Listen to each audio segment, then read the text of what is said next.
This podcast is rated MA. It may contain coarse language, sexual situations, and fantasy violence. It is not recommended for persons under 17. Welcome to the 5th edition D&D podcast, The Rise of Tiamat and the Dragon Queen's Horde. Episode 4, On the Road, Part 4. I am Andrew Felling, the Dungeon Master. I am Kirk, and I'm playing Caradin, the Wood Elf Monk. This is Mary. I will be playing Zelania, the Wood Elf Sorcerer. This is Seth. I'll be playing the Paladin Dragonborn Cespedes. My name is Eric. I'm playing Falar, the Wood Elf Ranger.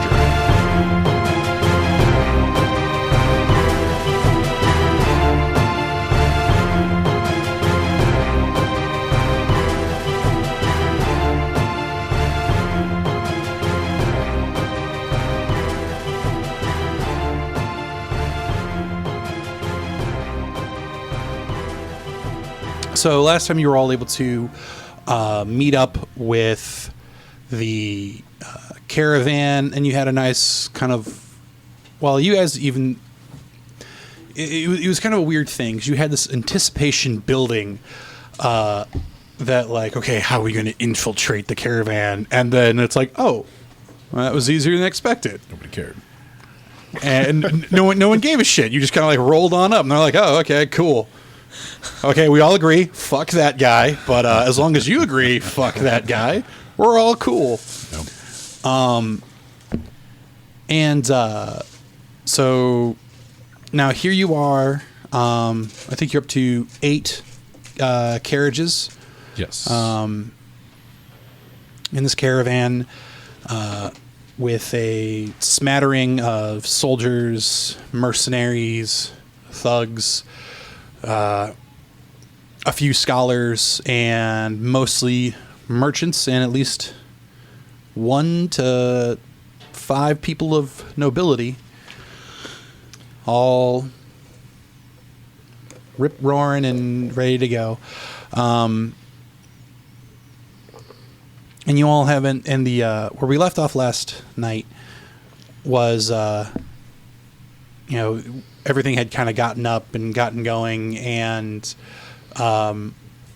the more rough and tumble were ready much sooner than anyone else. But as Azabar, I think that's his name. Yes. Asbara. Asbara. There we go. As his carriages left out sooner, or not sooner, but at the front, and everyone just kind of followed behind. Nice flashy arrow soaker.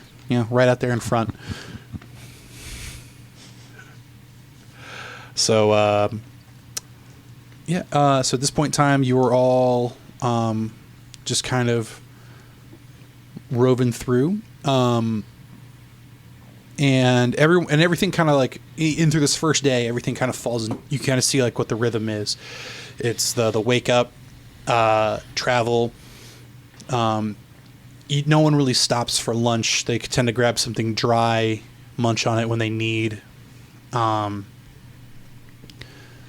then towards nightfall, break for a camp where they then set up that circle. A few tents get pitched up along inside.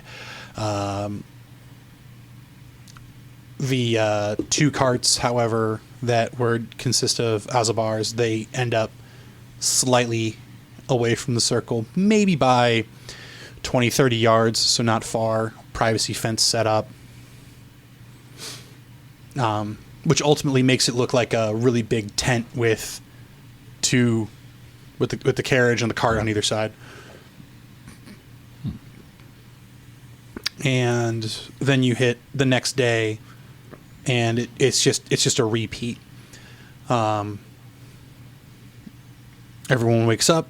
All the rough guys wake up first, then the merchants, and then finally, about an hour before you guys roll out, they are collapsing down the privacy fences, rolling that up. Azabara gets in his front stage, and everyone moves out. So during this time, does anybody want to speak with anyone? Does anyone want to? Is there anything you want to accomplish immediately before I start fucking with your lives? I want to try and talk to the Pole and at least befriend him as possibly someone we can either hire on later on or keep track of, because it seems like he's a Wait, standout. I thought you were going to take him down.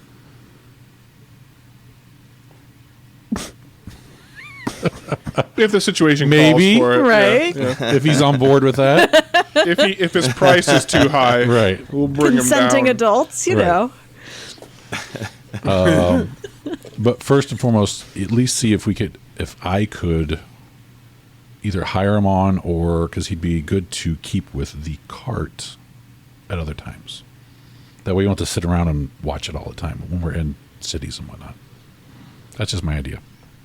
Since I don't need a whole lot of money anyways. Okay. So either small talk, or if he's practicing or anything like that, then I will, I guess, try to join in or talk to him, or to see, he's not from this continent. Is that what it? No, he's most likely from this continent. I mean, that's something you'll have to Okay. RP out, but he is a human by all intents and purposes, because one thing you do know about Goliaths, which he is the size of one, and for all intents and purposes he looks like one, but he is covered in body hair, not like excessively, but and where the contrast to this are Goliaths, from what you've read about them, is that they are completely bald head to toe because they are of the stone. Right. So, like, unless he's half Goliath, half Yeah. dwarf, but for all intents and purposes, everything you've... Half human, half Goliath. Is that even possible with them? I mean, insemination's an option, and people get freaky. Bards exist. Yeah. Okay. Damn it. So he, at the very least, he's either being completely honest or he is Right. presenting as human. Okay. And so, yeah, if you want, so what I'll say is for each day, I'll let you do a charisma check. Okay. Because this isn't necessarily like, you're not persuading him of anything right now. You're trying to build that groundwork. Yeah, I'm trying to figure out, if other people are talking about him, because he definitely stands out of all these people. Oh, yeah, he's head and shoulders above everyone, literally. I guess the first few nights I'm just going to do the flute thing again. Okay. And I mean, at the very Start off least, from small. his first interaction with that performance, Right. he was the one who was like, "No, Right. let it play." And if he works out or does katas or anything like that in the morning, then I will watch him okay, as well. That sort of So- stuff. Just keeping an eye on him. okay. So what we'll do here then is for Sorry, everybody. Sorry for everybody at home that's like, yeah, no, this. he's doing some weird RPing. It's my thing. If you don't want to listen, if they're not interested in RP, why are they listening to an RP podcast? You don't want to know. You don't want to know about my Assassin's Creed Odyssey escapade. So what we'll do here is we'll do a charisma check, and we'll call this like over the course of 3 days. We'll do a charisma check, an investigation, and a performance. The performance is for the flute. The investigation is just kind of like watching him and figuring out what you can from like small talk around. Okay. And charisma is to not be a dick. right. And if I'm being perceived as annoying or That'll come in with Then your I'll investigation / back charisma. out. All right. So this is a charisma roll. Yeah, that's going to be the charisma, then the investigation, then the performance. Okay. That was a 2 + 2, 4. Okay. So that's me bumbling and stumbling and You're having a They're little. so gorgeous. Not Say, able to that is strike a up. It's- not well disguised crush, is what that is. Okay. Hi, I like you. All right. So give me the other two A lot of rolls. bending over in front of him. It's not working out. The bend and snap. Did you just roll a bend and snap? In a G string, it's not working. So. All right. The second one was, I'm sorry, Investigation. investigation. And that's the one I got to go to. Skills. Skills and the other stuff would be nice on one page. All right. That's a 0. That's intelligence. That's an 18. Okay.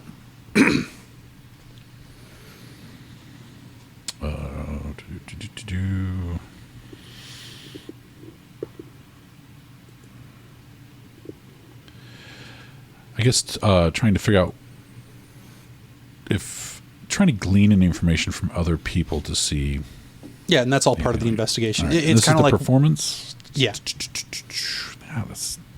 And this gets augmented with my proficiency because I'm proficient. with You are flute. proficient in flute, All right. correct? That is a 23. Okay. So each night you are performing these beautiful melodies, whatever you feel like playing. Yeah. It comes out very well, and it's gotten to the point where the camp has very much started to accept you and your bardic ways. To the point of where, like, when people talk to you, it's like, man, you're really fit for a bard. I've never seen a bard not carrying all these scrolls and backpacks, and like, you're very much the minimalist bard, which is really nice for these kind of journeys. And some things, so there is that, and you definitely notice that during your performances, while the pole doesn't say anything, his encampment or his cart of people, they are silent.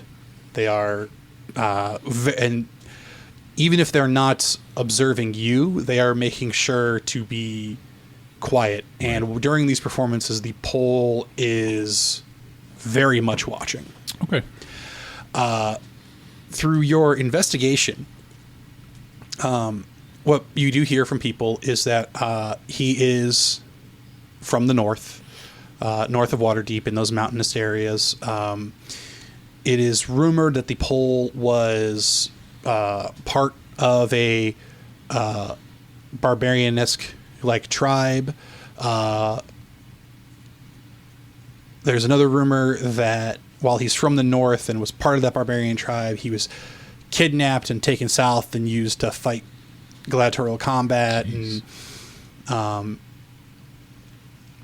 And that's why he's so big. And so in addition to, and there is the rumor that he does have Goliath blood in him, which is why he's so tall. Okay. And he's got that very powerful build to him. While not necessarily chiseled out of rock like like most Goliaths are, he still has the 12 pack and the broad shoulders, and Does he have a skin, or is it like he has skin? Okay. Yeah. Okay. Hey, this is fantasy. This is fantasy. Sorry. Just skin was an unexpected description. Yeah. As opposed to rock skin or dirt skin or earth skin. I got there. Yep. Real skin. In terms of Fleshy skin. some other things you were able to I don't know. Smooth, soft skin. tender. From what you are able to gather, he has, in terms of like what he carries on him at all times, he does carry a great club, and when he does do some morning exercises with it, when he's just doing that, he'll do one hand the whole swing. He'll switch to the other hand, do the whole swing. And then when he does both, he's like putting huge rocks, whatever he can find, onto it. Very much an endurance train, but it's brute force endurance train. Okay. Also, what you've noticed is he doesn't really speak. He's got a little gopher guy, whose name you weren't able to get. Yeah. But you saw him from before. He's the same one who retrieved the cup and apologize for the interruption for you. Okay. And when you see this, whenever the pole needs to speak, I keep wanting to call him the Goliath. Whenever the pole wants to speak, he will, and he very much scruffs the guy, leans down, and says whatever he's going to say, almost whispering it to him.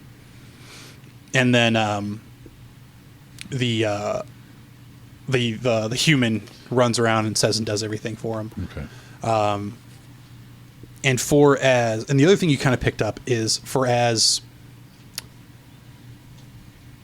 thuggish his group looks, they are probably the most organized out of everybody. Mostly because whenever the pole wants to give a command, he does it via hand signal, and everyone stops immediately or acts immediately, depending on what he does. Okay. Okay.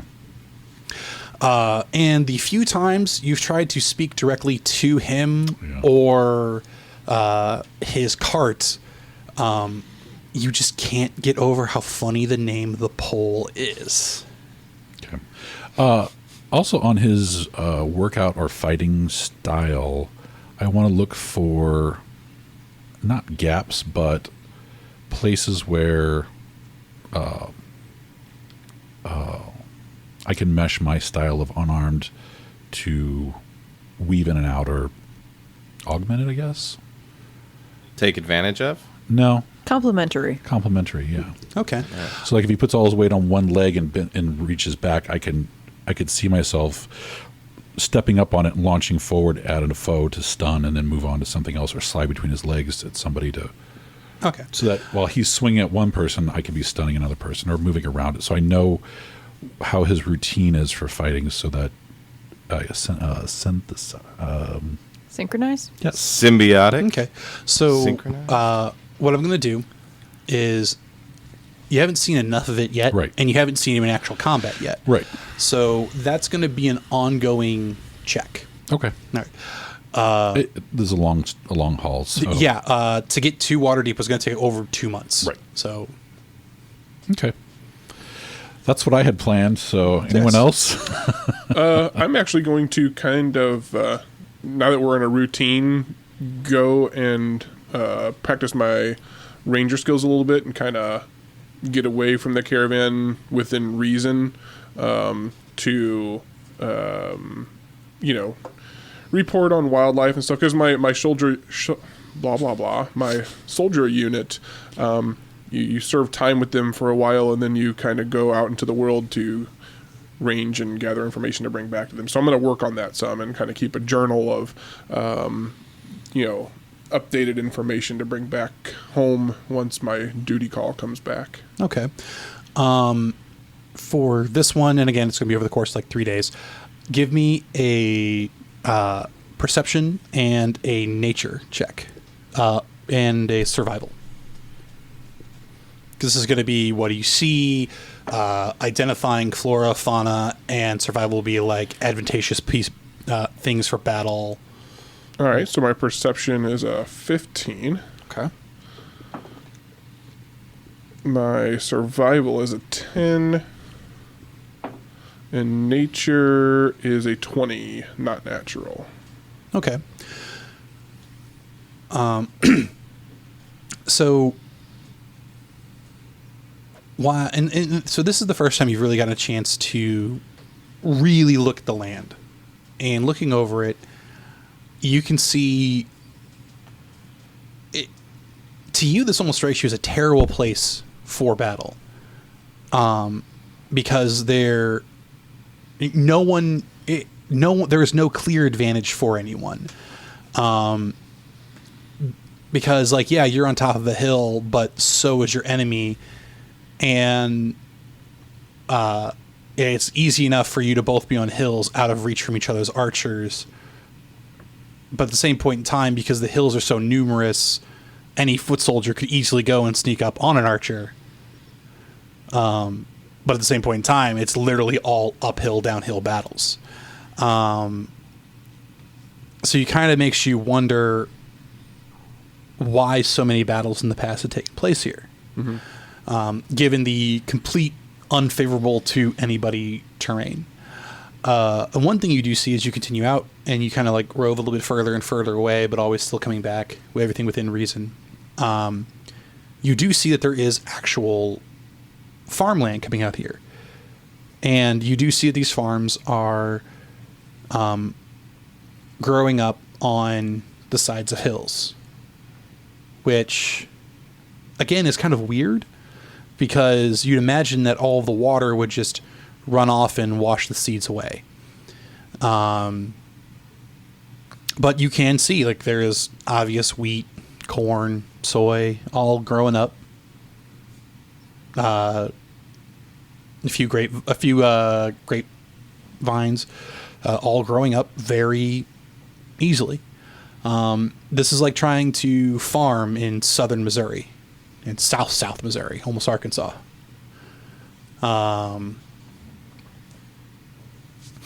But again, just like the farming down there, it actually works, and everyone's like, physics, the fuck. Do I see any kind of signs of some of the lesser races about, and any kind of intelligent creatures live in the area other than like the people that homestead the farms? You haven't seen an actual village, but on these farms, you are able to pick up a good number of halflings and humans. Tend to make up mostly humans, but there are still a good number of halflings.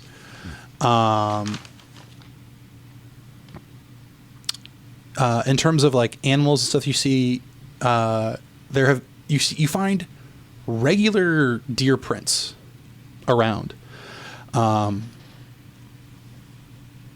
even then, on top of that, you do still tend to, whenever the deer prints look particularly fresh, like one morning you got up extra early and you found some really fresh deer prints, there were those dragged skeletal prints not far behind, almost just as fresh. Okay. So it almost seems like while deer is the natural game, the undead have become their natural supernatural predator.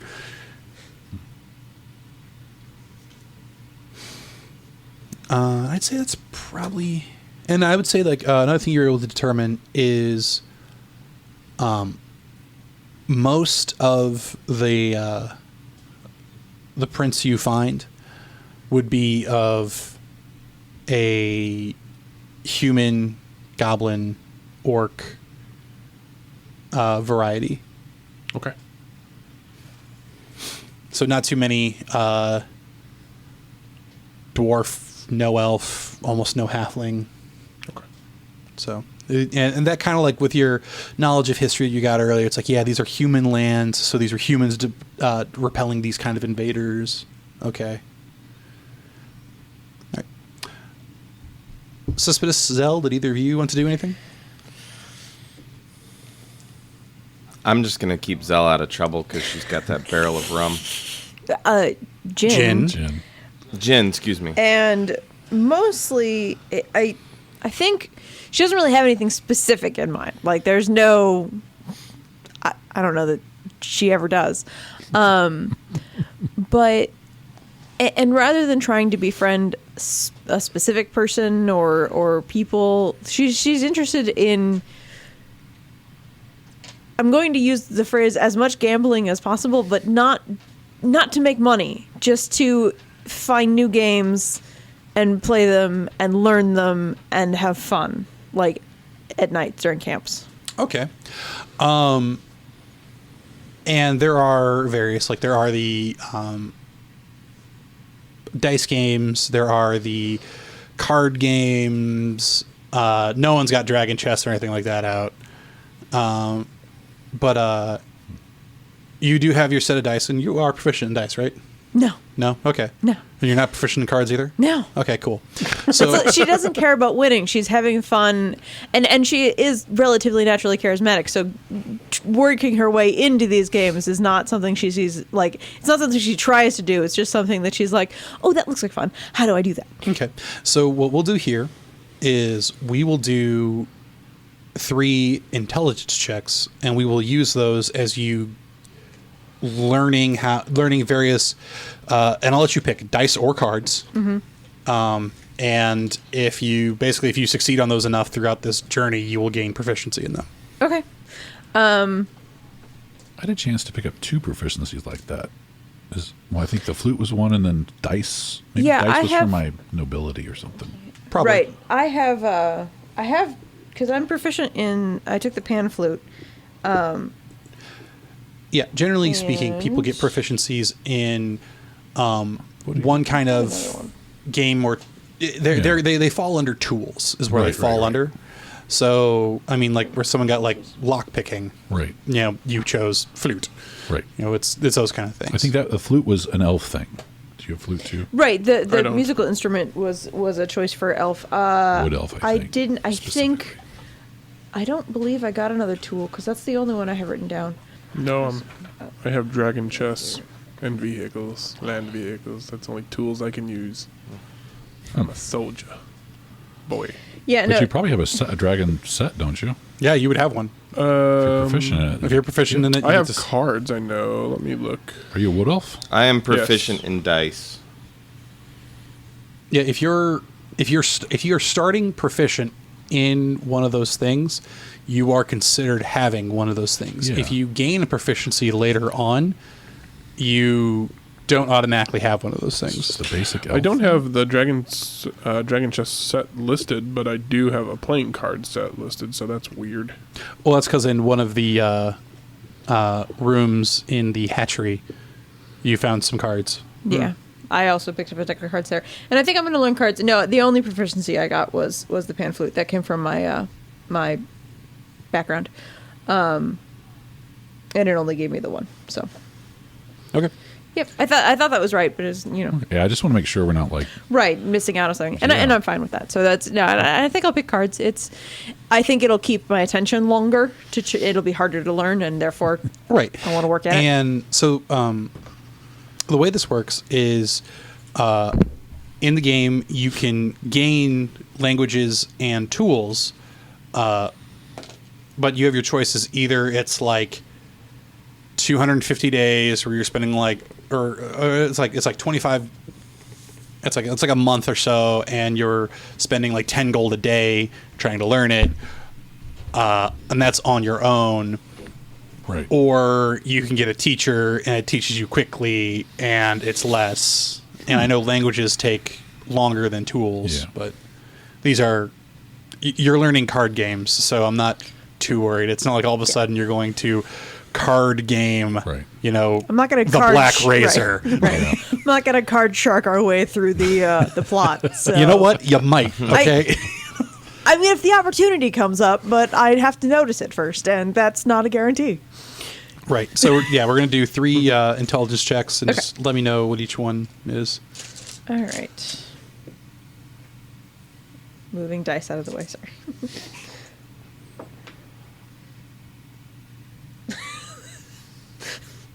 That was awesome. Is it gonna? No, and then- it stalled on a corner for like a 2 count. Yeah, we were Are you both, kidding? Yeah, no, like D20 landed. It was like it's either a 5 or a 7. I don't know which because it hasn't moved. Gotta Turned out pop, to be a 5. gotta pop them on those walls. So that's I a was- 6. I was about to like say like, oh, it's cocked in the middle, Right. Because I was thinking like it wasn't cocked up against the wall; it was like in the middle of the damn tray. Oh, nice. Just sitting there. So we're gonna try one with sharper edges, so maybe that won't happen. So that was a 6. So that was the first one. That's a 16. And a 10. Okay, mark down 2 successes, Okay. and this will just be something you keep track of. Okay. And effectively, when you hit, you can crit succeed and crit fail on these. And when you hit 15 successes, you are now proficient with cards. Okay. That's how we're going to do this. Sounds good. Right. And Cespedes, you're just keeping her out of trouble? For the time being. Okay, roll me a d10. Oh, you should gamble. You should get into trouble. 9. 9. All right. You succeed in getting her into trouble. Yes. It's fun getting into trouble. It's more like Zell succeeds at ignoring you, trying to keep her out of trouble, getting you into more trouble than that she doesn't also notice. And I'm trying not to metagame, even though that red wizard is probably like what we're supposed to be here finding out about. I'm just not interested. I just don't care. No. Yeah. He can be as secret as he wants. I'm not even looking at him. Nope. Not watching him, not keeping track of him. He's going to wind up stabbing us all in the back and I was saying, blowing shit up. and the cult, we're supposed to be figuring out stuff about the cult, where they're He going. can be And the cult leader. If We'll he figure gets, that out later. If he gets pissy, I got a boom sword. And there's a lot of bad shit around. Well, I did have this idea that I would practice with my siege hammer right next to their tent. Oh, yeah. Just set up big rocks next to their tent and blow them up. Rocks aren't structures. carry a door around. Just construct a frame every night when we camp. Every time. People are like, what is he doing? Boom. Oh, Children's sandcastles just have nothing. Nothing. It explodes and leaves a divot in the ground. He is the tide. Okay. So, on the fourth day, when you all wake up, actually, no. Who would have been doing the second shift? I mean, I it would guess we be should one of figure the this three of out. us. Yeah, Yeah. because we should probably just pick an order and stick with it. Because Roll foresighter. sure, See what. see what numbers Order. we come up with. 2. I got 3. Hang on. Well, that leaves me with 1. Okay. That's That'll work. That works out. it's like All right, Now, so you- assessment is backing you up for your shift? Or, No, you know. he's sleeping all night. Okay. fine. I mean, we don't Yeah. care. And That makes I'm- more sense. Like, Right. I can keep an eye on the pole when he gets up to do his exercise, and yeah, that's all good. Stalker. and it kind of Little makes bit, sense because yes, she'd be totally. awake doing Right, the I'd be up gambling. later. And Yeah. yeah. Yep. It's nice when the dice go like, no, story. No, yeah, it works out better Okay. this way. So, so I'm going to need from you a perception check. 10. 10. All Perfectly right. average. But you know what's great? Horses scream really loud. Oh, and they sound like women, and it's really terrifying. So you hear some horses screaming. Anytime I think of animals screaming at all, I immediately go to a goat. Yeah. Goats have such a range. That's the thing. They can do all kinds of weird noises. Yeah, somehow So like bad. everything. Toyed with getting a goat for years. I don't think the city will let me. Patrick's fiance keeps her husband. Patrick's husband We'll put that wants die to get away. him to get a goat or get goats. You guys don't want me rolling that die against They're you. apparently very delicate. You have to like watch them every day because they'll get sick and die in a heartbeat. Yeah, they eat everything. Yeah. Yep. But they don't eat grass to death. No. Which is the nice thing about them. You do have to get them in pairs, though. Yeah. They're like a buddy. Yeah. Or if you've got just another Public service announcement. if you have like a really playful small dog, Right. that'll work Yeah. too. So it needs, Or a pony. It just has to have something well, I else mean, to play with. a pony is really just a dog with hooves. Right. Yep. Yep. They Anyways, make, so they make them in are Shetland. they? Like Shetland makes both ponies and dogs. It's Okay, so you hear this horrible scream as well as all of the other guards, because that's what I rolled, and not one of them rolled below an 18. Wow. Nice. I'm like, huh? They're all on guard. All right. I'm glad they are. That's why I wasn't paying so much attention. I'm like, you guys got us. Yeah. I noticed. I perceived your watching. perception. So let's see. We've got, but yeah, and you do hear some where the horses are tied up, kind of like staked into the ground. You do hear screaming from over there. It's on the other side of the carts from you. I mean, you can run through the middle. You can run around, however you choose to get there. And as you get there, you do see 4 of these bestial creatures. Your 10's not quite good enough for you to be able to spot exactly what they are. But these large lumbering things just seem to pick up and wrap. It takes both arms. They're able to wrap their arms around the horses and just kind of like pick up and go like bad luggage. Nice. Yeah. And each one grabs a horse and kind of takes off. And there are some other things you can kind of see moving further down the hill. Would it be possible for me to leap nimbly bimbly from cart to cart, stay in like a position of height advantage? Like I mean, you can roll try, some- but not every cart has A solid roof. a solid Oh. roof. Pretty good at acrobatics. I say you have to land really carefully on those I wagon want you to do bows. this. It's Yeah. got to have like poles or ribs in them. I say yeah. That's, Poles! I can jump on the pole. I do that all the time in Assassin's Creed Odyssey. It's crazy. I think you should. Yeah, do yeah, it. no. I I'm think you should just try. letting you know it Yeah. is possible. Try. It is just more difficult than I think you were thinking. What's your dex? What's your acrobatics, actually? My acrobatics is a +4. Ooh, sweet. Yeah, do it. Do it. Yeah, My you can do rolls it. have been shit tonight. Different die. Yeah, I was Do going to say, it. swap it out. Do it. I would say I need two. Just one's kind of like the getting up on, and one is getting across. Okay. Ooh. Okay, sweet. That's a 23. Nice. Yep. You climb your cart all the time, so getting from there to somewhere is not And an a issue. 10. A 10? Okay. It's not a fall. You do end up having to A lot more fall calculation. off because when you go to step on one of the wagons, were you expecting like a straight pole? It was a curved pole, and your foot kind of like ends up having you glance off. But a 10's enough to not, screw Completely yourself. botch. Right, you're just now on the ground. But Okay. again, you can see them, and two of the other guards do start readying bows, while the other two, which were on the further side, they were on the far side with you. So we're in, They our, run- they we're in run- our defensive position, right? Like for the Right. night? Yeah, so like Okay. you had a guard here and here. There was a guard here and here, and you were back here. And just kind of all equally spread out. These two guys, because this is where the The 6 and 7 o'clock ones. the 6 and 7 o'clock ones, they both have pulled bows and have started firing. These two guys ran to the middle and are starting to wake people, screaming we're under attack.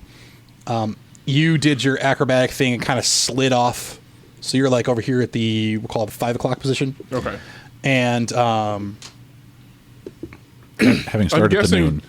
guessing this is loud enough where I don't have to alert you guys. Maybe our sleeping dragon, but Yeah. you guys, is it loud enough where they can... well, the Word guards meditation. are actively starting to try to wake people up. So we're gonna end up giving everybody a perception check. Sure. Basically, it's a don't roll one check. How deep were you in REM? I sleep pretty hard. I- I was I'm gonna aware. say, Yeah. cut to the Dragonborn sleeping on pillows and right. silk blankets. So Through the anyone, fight. but Snoring. also here is the thing: is who is sleeping inside versus who is sleeping outside. Where do we meditate? I would tend to. I would probably be Honestly, outside. I'd be outside, probably on the roof of the darn wagon, because we put a That's- solid roof on it. That's what I was thinking too. Right. That, Also, and I'm that's, sleeping in I'm sleeping in there. that's kind of where we were thinking that, like, watches were kept just because of Yeah. the advantage. Yeah. Yeah. Well, and since we don't really necessarily sleep, like you don't have Yeah. to lay down to meditate. It's not like we'd Roll off. or be in anything. each other's way Yeah. or roll off or anything like that. Yeah. I am in the cart. With the door locked. It's sound- rattling on its soundproofing. wheels. it's for he is in the cart for your pleasure. He's in the cart with the gin and nothing else. Okay, so we're gonna hit a kind of a start of an initiative order. So I do need everyone to roll an initiative.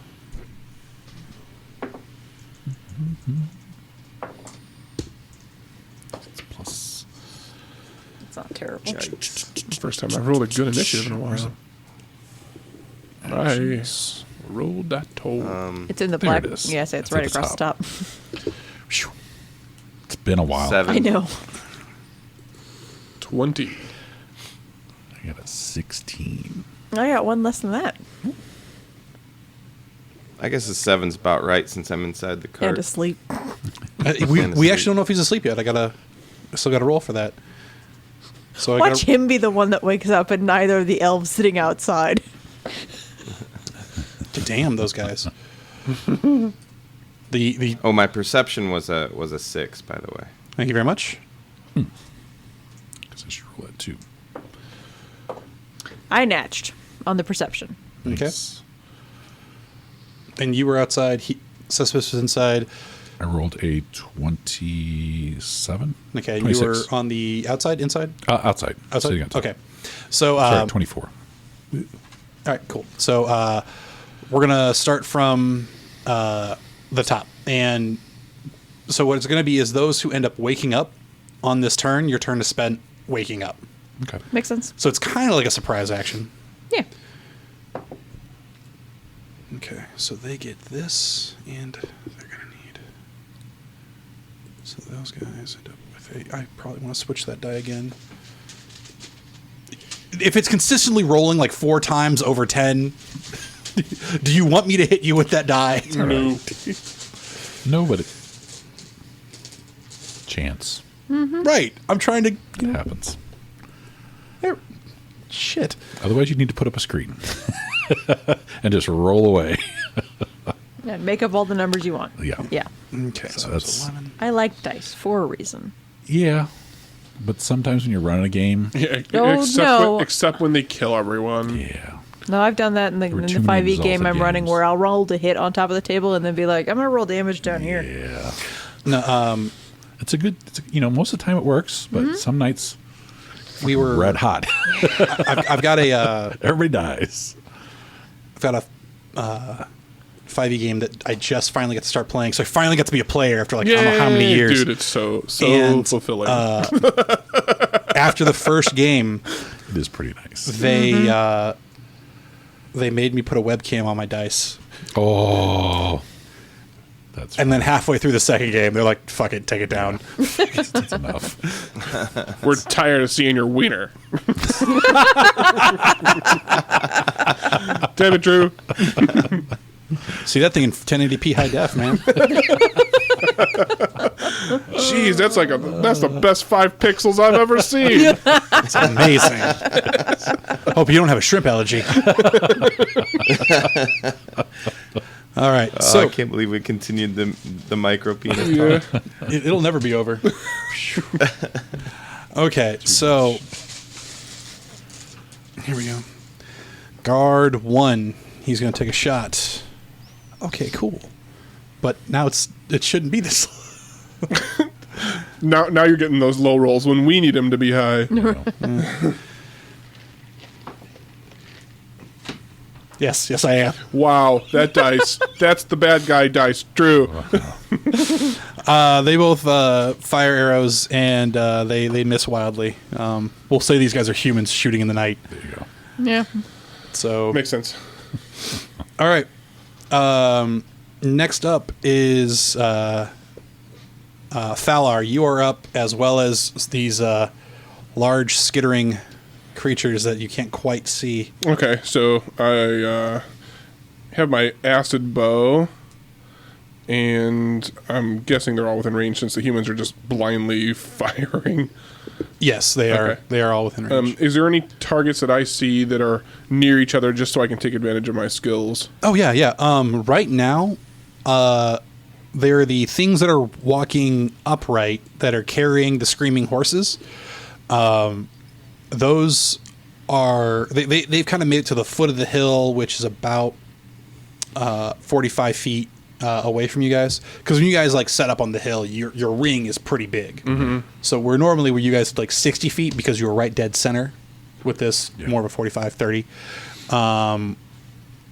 And so they're down there at the bottom, and they're the other creatures that are kind of like using almost the shadow of the hill because there's the firelight coming behind you, which is casting this extra shadow. They seem to be down on all fours, and they seem to be kind of like gathering up around the upright guys, but clearly letting them pass. Okay. So how many enemies do I see? Let's see. Like in my viewing arc in front of me from like that 5 o'clock At position. least 9. Wow. Okay. I think I'm gonna take a shot at one of the upright guys, and if there's a skittering guy within 5 feet of him. Oh, easily. You could hit Okay. 2 upright, 2 skittering, 1 of each. Okay. I guess my goal at this point is trying to get him to drop the horses, but I don't know if that's such a good idea with all the skittering guys around. But let's see what happens. Yeah. So I'm going to fire my acid bow with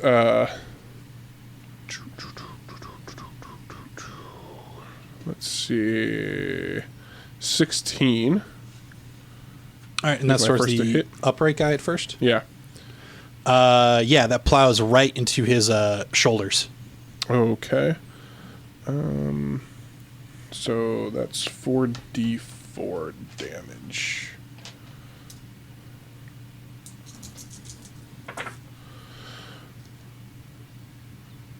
Uh, 13 damage.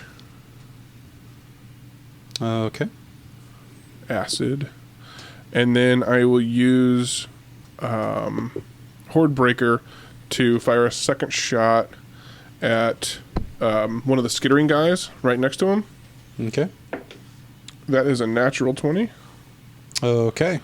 22 damage. Okay, so he takes...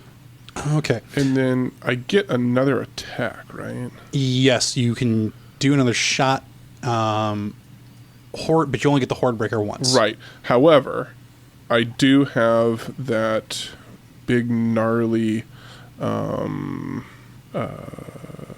sniper shot. What was that called? Sharpshooter. Sharpshooter, where I take a -5 to hit, I believe. Yeah, it's -5 to hit, plus 10 damage. Plus 10 damage. So I'm gonna take that at another one of the skittering guys below. Before I do that, though, can I get a description on how that affected? Yeah, the one you hit, like you got him like square between the shoulders, and he definitely had to flinch and redouble his efforts to hold onto the horse. The one that you hit with the Horde Breaker, it's like you pinned its face down to the ground. Its butt is still wiggling, thrashing, trying to get it up and out. But Still alive? yeah, it's still alive. Okay. Still very much alive. Still very much pissed. Okay. Yeah, so I'll shoot at a different one since he's kind of pinned down with that sharpshooter shot. Let's see. That would be a -5 plus 9. So plus 4. 23. Yeah, that hits. And so that will do 19 damage. Okay. And you hit a second one of these guys, and it seems to, again, the arrow seems to like bury deep inside of it, and it lets out this, what can only be described as both a shriek and a hiss at the same time. And it is the skittering creature's turn, and you see them, and this is when you finally get a good view at them, when they themselves seem to rear up and finally catch some of that light. These giant spider forms as they spit some webs at you. Does a 14 hit you? Sorry, my thing just bugged out here. That's fine. I do not think so. Loading. Buffering. Processing. No, 14 does not hit me. Okay. And you seem to be the only guard on that side that does get missed. The other two guards do get hit with these webs, and they're like these. They kind of like flew through the air. These glob balls that kind of like fanned and opened up like nets, and they hit them and to restrain them to the ground. The other two that you had struck, they were probably going to do the same as their brethren, but you shot them in the face, and it's hard to spit when you don't have a mouth. Yay. I did good. So that is them. Carrot and Zell, because it's 1-2. You both hear you hear, we're under attack. Someone pounds on the side of the cart, which wakes you up, and you wake up and you hear these screaming hisses and horses braying, and you from on top of the cart, you're able to look over on the far side, and you do see Falar and two of the other guards loosing arrows, and that's going to be Okay. your turn. Falar, you were able to see the the four larger creatures. One of them stops and turns around, and this is when you see its face, and it's got this bulbous belly and throat and also a spider-like face. You recognize this, and with these long armed claws, you recognize this as an ettercap, and you see it make some kind of noise at the spiders around it, and then it continues on with the other four, just running further into the night with the just further away, still carrying the horses. You do know that these creatures do tend to move pretty quickly, but the horses do seem to have weighed them down, and they don't seem to get too far on this turn. Cespedes, Yes. you are dreaming majestic dreams of a field full of chickens, and they are begging you to eat them. Just begging. Sounds so good. All right. So the guards, on their turn, they are going to attempt to break free.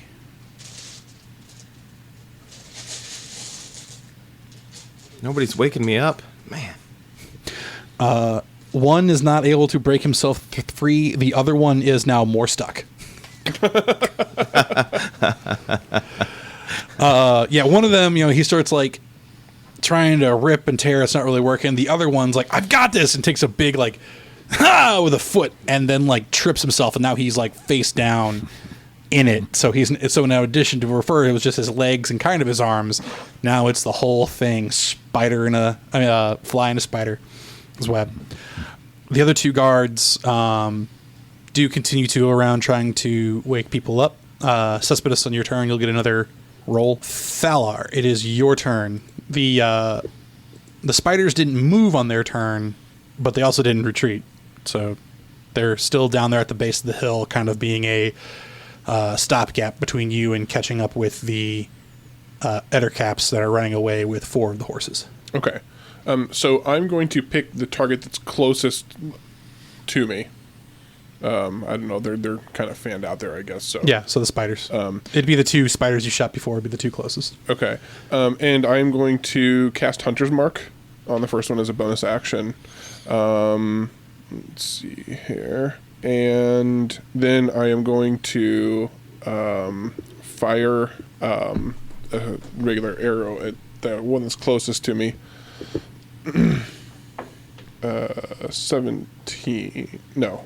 21. Sorry. Yep, that hits. 13 damage. This is the one whose face you had pinned to the ground, and with that you see like this soft spot right behind its neck, and you just bury the arrow right into there, and it stops moving. Okay. No, I think my Hunter's Mark jumps to another living target. I believe you have to spend a bonus action to move it, but I could be wrong. Let me look here. I think it's like Hex, and yeah. Which my Hunter's Mark didn't do anything because I didn't roll the d6 with it, but that's okay. It killed it anyway. And it's up and active, so when you... Right. Okay, there we go. Yeah, so I'll use Hordebreaker on another close target to try to take down another spider. Is Hordebreaker a bonus action? Is it? Let me see. I think it's just an ability, but let me check. It just says it's a special. Once on each of your turns when you make a weapon attack, you can make another attack with the same weapon. So I don't think it's actually... Okay, yeah, if it would say bonus action, so yeah. Not natural 20. Yep, that hits. 10 damage. Okay. And much like the first one, you're able to find the death spot and take that one out. Okay. So their left flank has collapsed. Okay. And then, again, my second attack, I'm going to kind of... that upright that I had... The ettercap that I had shot before he's still within range. Make it like a 90-foot range. So. Yeah. No, they're Actually, I think it's longer than that even. I think like it's 90 before you take negatives, or even that's just disadvantage.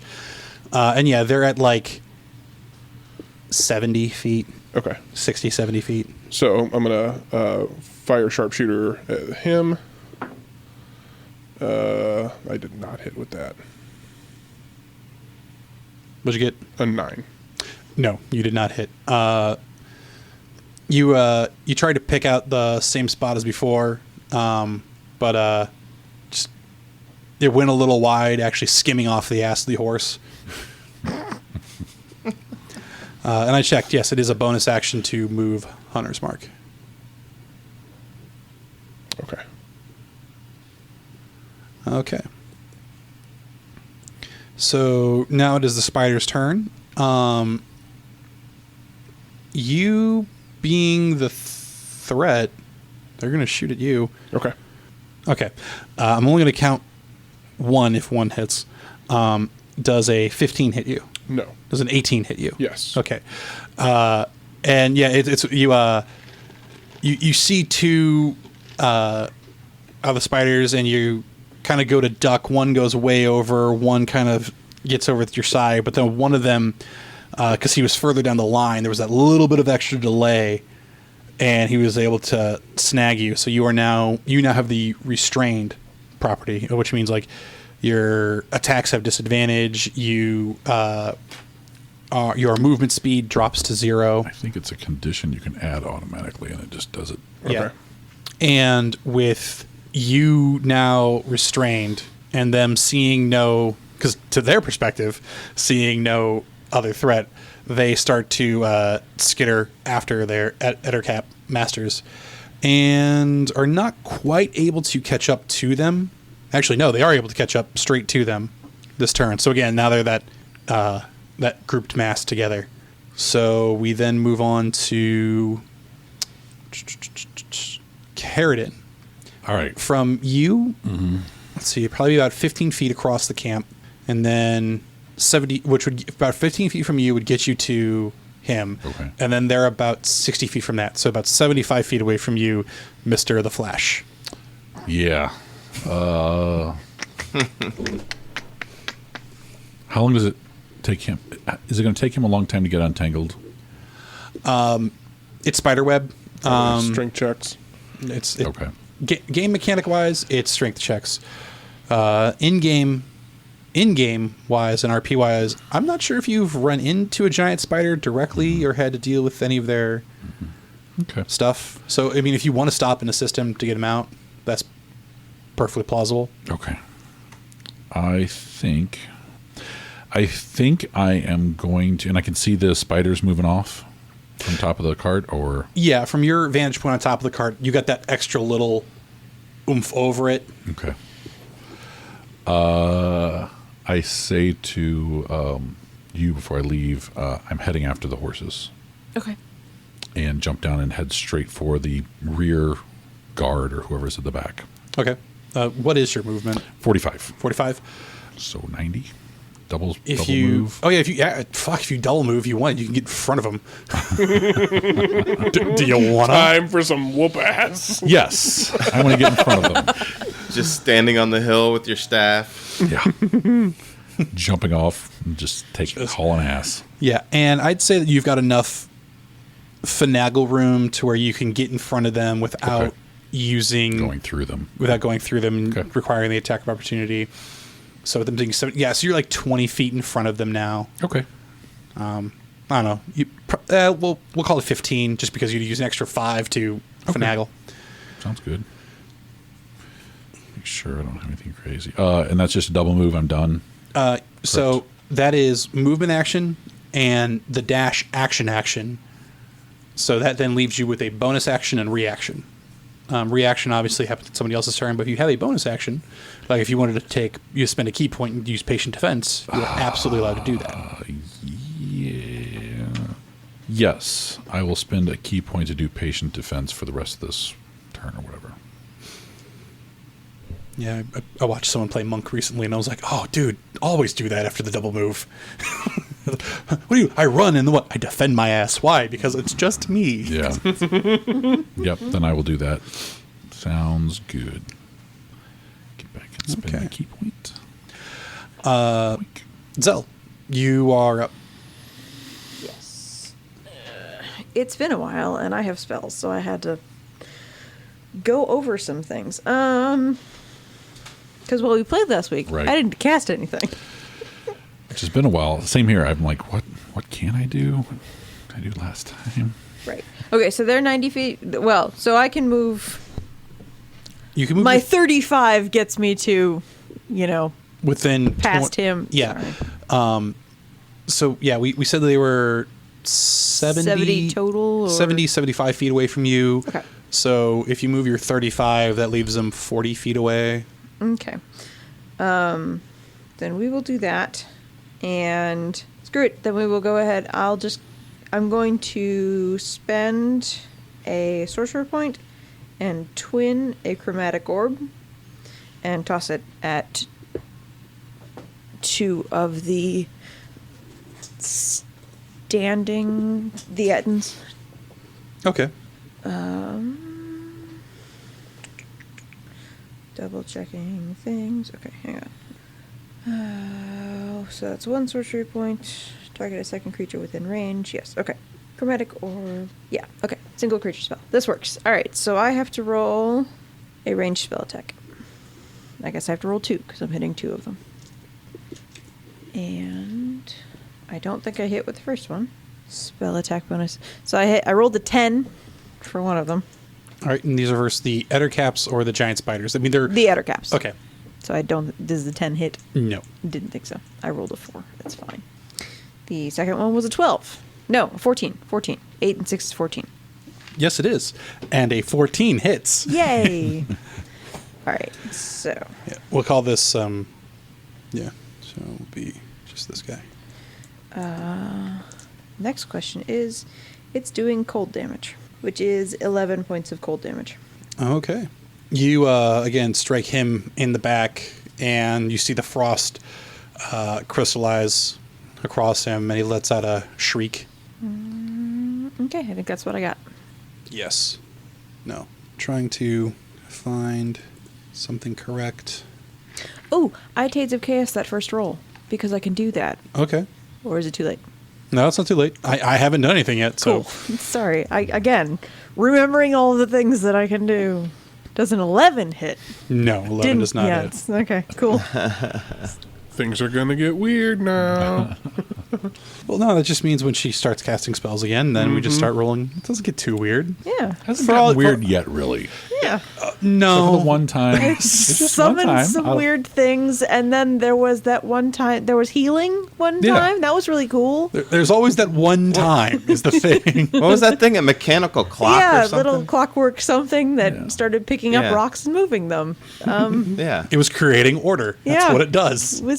It was neat. That's never happened before. I'm not All sure right. that I can make that happen again, but we'll see. Okay, so the Ettercaps is their turn. The one you shot turns and faces you, Zell, and he spits. Oh. Does a 12 hit you? I hope not. Right. well. I hang thought on. you were up to like almost a 17, 16, 17. Oh, that's with shield. Armor, dex, That's with Yeah, you did Mage cast armor. mage armor. I did not cast mage armor. However, my AC is a 15 Yeah. without it. holy shit. Yeah, because I gave her the ring Dex of and protection. bracers of defense. That's what That's it is, right. bracers. Yeah, So- she does have armor. Yes. Yeah, cool.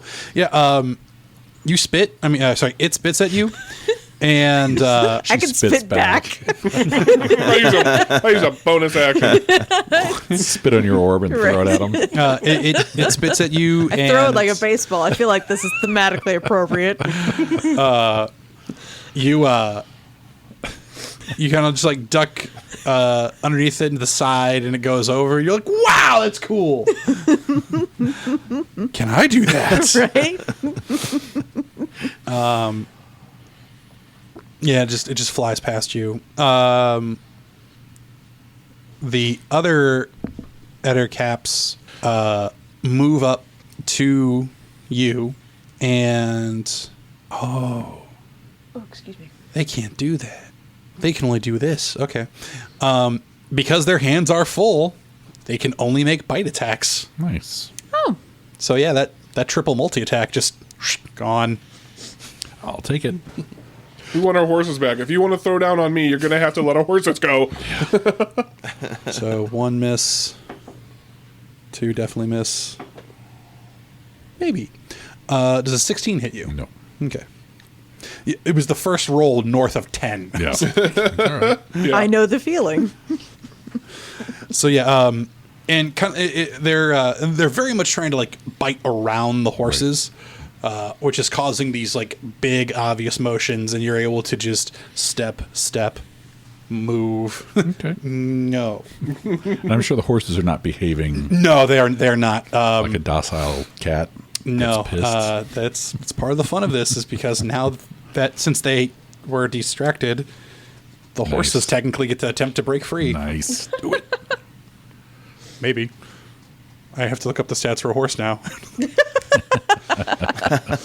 Please hold.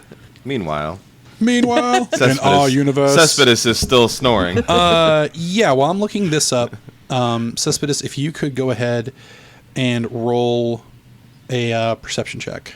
22. 22. Now you hear it. Okay. Yeah, Springs these to would just life. be... See, I ran away assuming that the guy knocking on the door of the wagon would have woken you up. You would assume. Yeah. Holy shit. Okay, so that's that. I gotta go. Now I gotta back over to here to you. And this is a straight strength, which... Horse 1 breaks free. Nice. Horse 2 does not. Horse 3... I've rolled 17 for all 3 goddamn horses. Oh, okay. I gotta look that up. Hold on. Is that a 1? That was a 1. He's taking damage. He's heavy restrained. No. grappled. Poor The horse. horse rolled a 17 plus 3 to escape. Oh. The Etcap rolled a 1 to hold on to him. Oh, the I Etcap see, is I taking see. damage. The Etcap got jacked in the face. Nice. Go horse battles. These things got to be damn big Yeah, I would assume. to pick up a horse and walk off, to stroll off. They're not much bigger than Cespedes, but their arms are like tentacly long. Yeah. And they're just all shoulder. And again, they are also just very strong, powerful creatures. They're kind of like spidery guys, right? They're Right, but at the same spider point, in masters, time, something like that. but at the same point in time, holding on to the horses has been a slow move for them. Okay. I mean, Where's the pole? he's coming. He's one of the things I had to look No. stats up for. No, He also didn't wake up turn 1. I got people to do my dirty work. Don't worry, I've taken the poll into account. All right, so that is the end of that turn, and these horses haven't immediately started running yet. They've just kind of Right. broken free and they're down there. But yeah, it's you, 3 Ettercaps, and 2 wild horses, Okay. or loose horses. They're not wild per se. All right. So, Cespedes, this is your turn. It's going to take you your turn to wake up, grab your sword, shield, and get out of the cart, if that's what you wish to do, hearing that, you're under attack. That is what I wish to do. Also, would I have the wherewithal to turn on my sun shield to shine a little light on it? If you decide to, yes, you can do that. Yes. Then I would like to do said thing. Okay. Are you just using one of the light spells, or are you using the daylight spell? The daylight spell. Okay. You get out and you light that up, and the hillside lights up like a beacon. Nice. And with as bright as this is, even though you guys are a good distance away, the light that emanates from this all of a sudden is lit up, and the you do have a little bit of a eye adjustment with you facing it and it to your Right. back. It's not gonna be anything detrimental, but it's that immediate just Right. light, and suddenly the sun. Yeah. Sweet. Okay. Any effect from our enemies? No, it doesn't affect them. They are not creatures of the Underdark. Okay. But with that, you do see, and this comes rushing past you, the pole. He's not.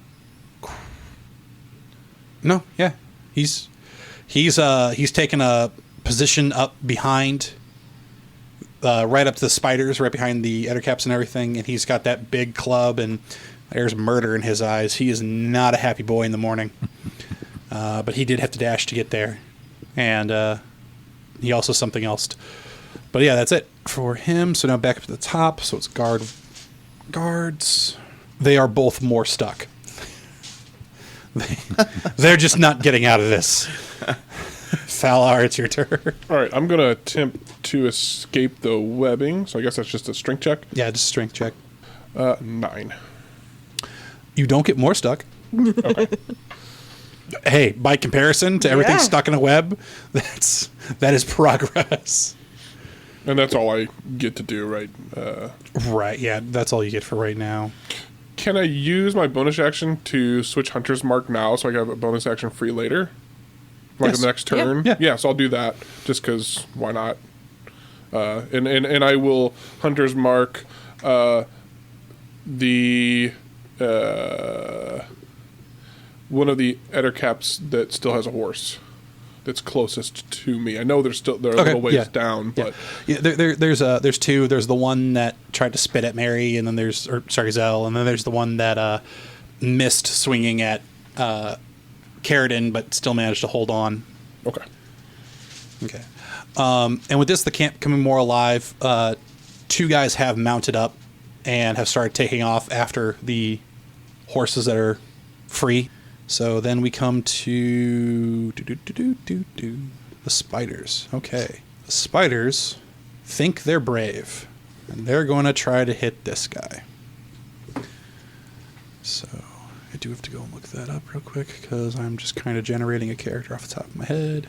He does have that. All right. So two of the spiders bite deep into the pole. I gotta track the pole's health now. Takes us. But They're nasty looking things, aren't they? oh Ettercaps. yeah, Ettercaps? Oh, yeah. they're super ugly. Tried looking it up on the compendium, but it's just all the information and not a picture. It's got a little tiny I little think there's thumbnail, a and I'm like, picture of oh, him in I've- the monster manual. I've got a picture up over here that I can show you. But So is that a monster manual, Mary? Yeah. Yeah, there's a picture in there.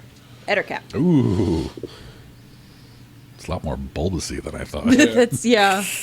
I guess show him too. Oh, Yeah, kind of. okay, hang on. It's the big blobby looking. Oh yeah. oh, cool. It's only got 2 fingers.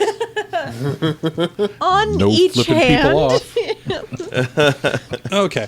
But while he takes these savage bites, he doesn't seem to take as much damage. Okay, that's good. You know, spiders work on hydraulics. Yes. Yeah, That's why they can jump so far. most insects work off hydraulics. Yeah, it's not muscles. It's literally hydraulics. Ugh. Pumping fluid through soft tissue without Yep. veins or anything. Yeah. That's what grosses me out about them. Can't even think about eating them. Always eating crickets and spiders.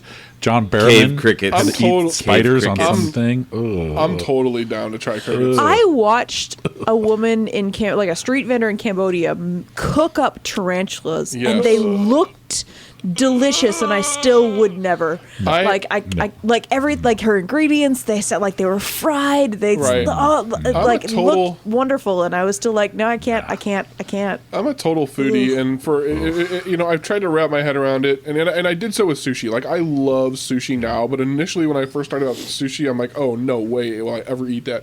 But I love it now, and I've just seen so many people react in a positive manner trying cooked crickets that I think I'm there. I For think me, I it might was- Most of try the time it. when they get cooked, a lot of the juices get cooked out of them, for lack of a better term. And so it's Kirk's like, game, please. No. I say, see, that would depend. It depends on how gooey they remain on the inside as to whether or not I could eat them. Oh, right. God. Honestly, they taste kind of like a. You know how like an older peanut is a little soft, but still crunchy. It's a lot like that. That actually makes it sound awful. Watching Bear Grylls cook up bugs and shit and make people worms and shit and make them eat them. None of the reactions have been good. None of them. See, but Even from him, he's what like, I'm talking about is when people do it gourmet. Like they really use technique. They put spices on there, or like chocolate or whatever, and like Kirk, it's a gourmet cockroach. Oh God, I couldn't look, do it. I eat lobster like nobody's business, and crab and shrimp. I mean, and the They're distance essentially between them and a insects. bug is very small. That's true. Yeah, almost except non-existent. their meat solidifies. So does the insides of When you cook it, yeah. Okay, see it would have to do that. yeah. Yeah.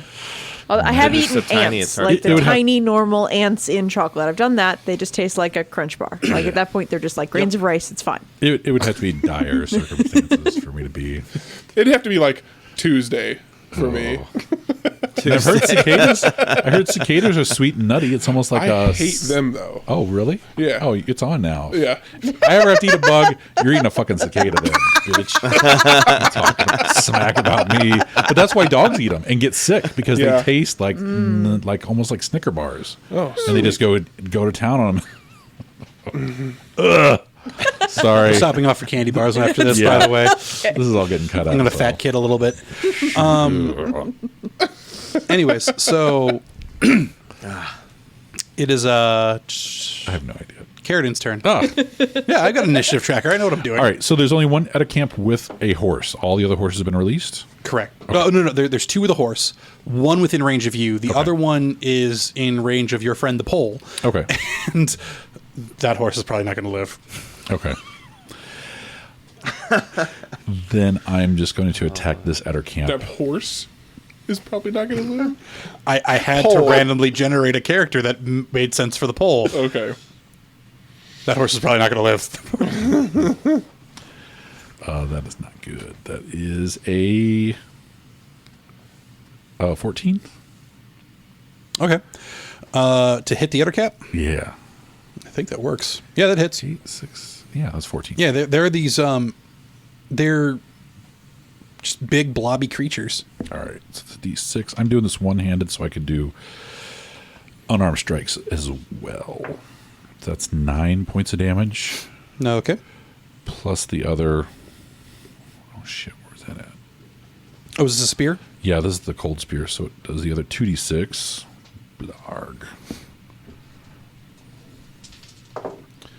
So another 6 points of damage, cold damage. So that's 15. Yep. All right.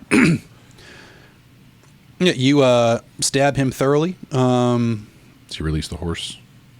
It's not an immediate thing because there's if you're trying to assist the horse on its escape, that's a different standard of checks. By you attacking it, Right. it's more or less raising the DC Okay. that the other cap's going to have to beat. Then I'm going to strike it again with the spear. And that is a 27. Yes. No. Your Missed. 14 misses. Your Missed. 14 hits, but the 27, no. You hit too well. So for base 11 and another 3 points of cold damage. Okay, so that's another 14. Yes. Okay. And then I'm going to do an unarmed strike as well. Okay. And that failed. I rolled a 2. So you have 2 attacks, right? 2 attacks per action. Okay. And then if I attack, I can do the unarmed strike with an open hand. That's why I'm just doing the one-handed damage for the spear. Right. And now so there's a few things, and this is where monks get stupid. Is it says open hand, but your foot, your knee, those count as open Yeah. hands. I just don't want to So break it. this is almost what monks are designed to do. So that's something to keep in mind. I like where you're going and Right. trying to keep it this way. But if you want to double stab and then plant a foot, we can figure out a roll to make that work. And then, but in terms of also something to look up with that unarmed strike, unlike Horde Breaker, Right. I think that's more than just once.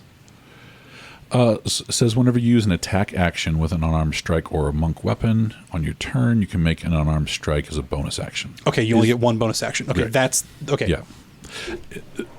Unless I spend the key point to get flurry of blows, then it's 2. Yeah. So, it's all Okay. good. It's all good. That's it.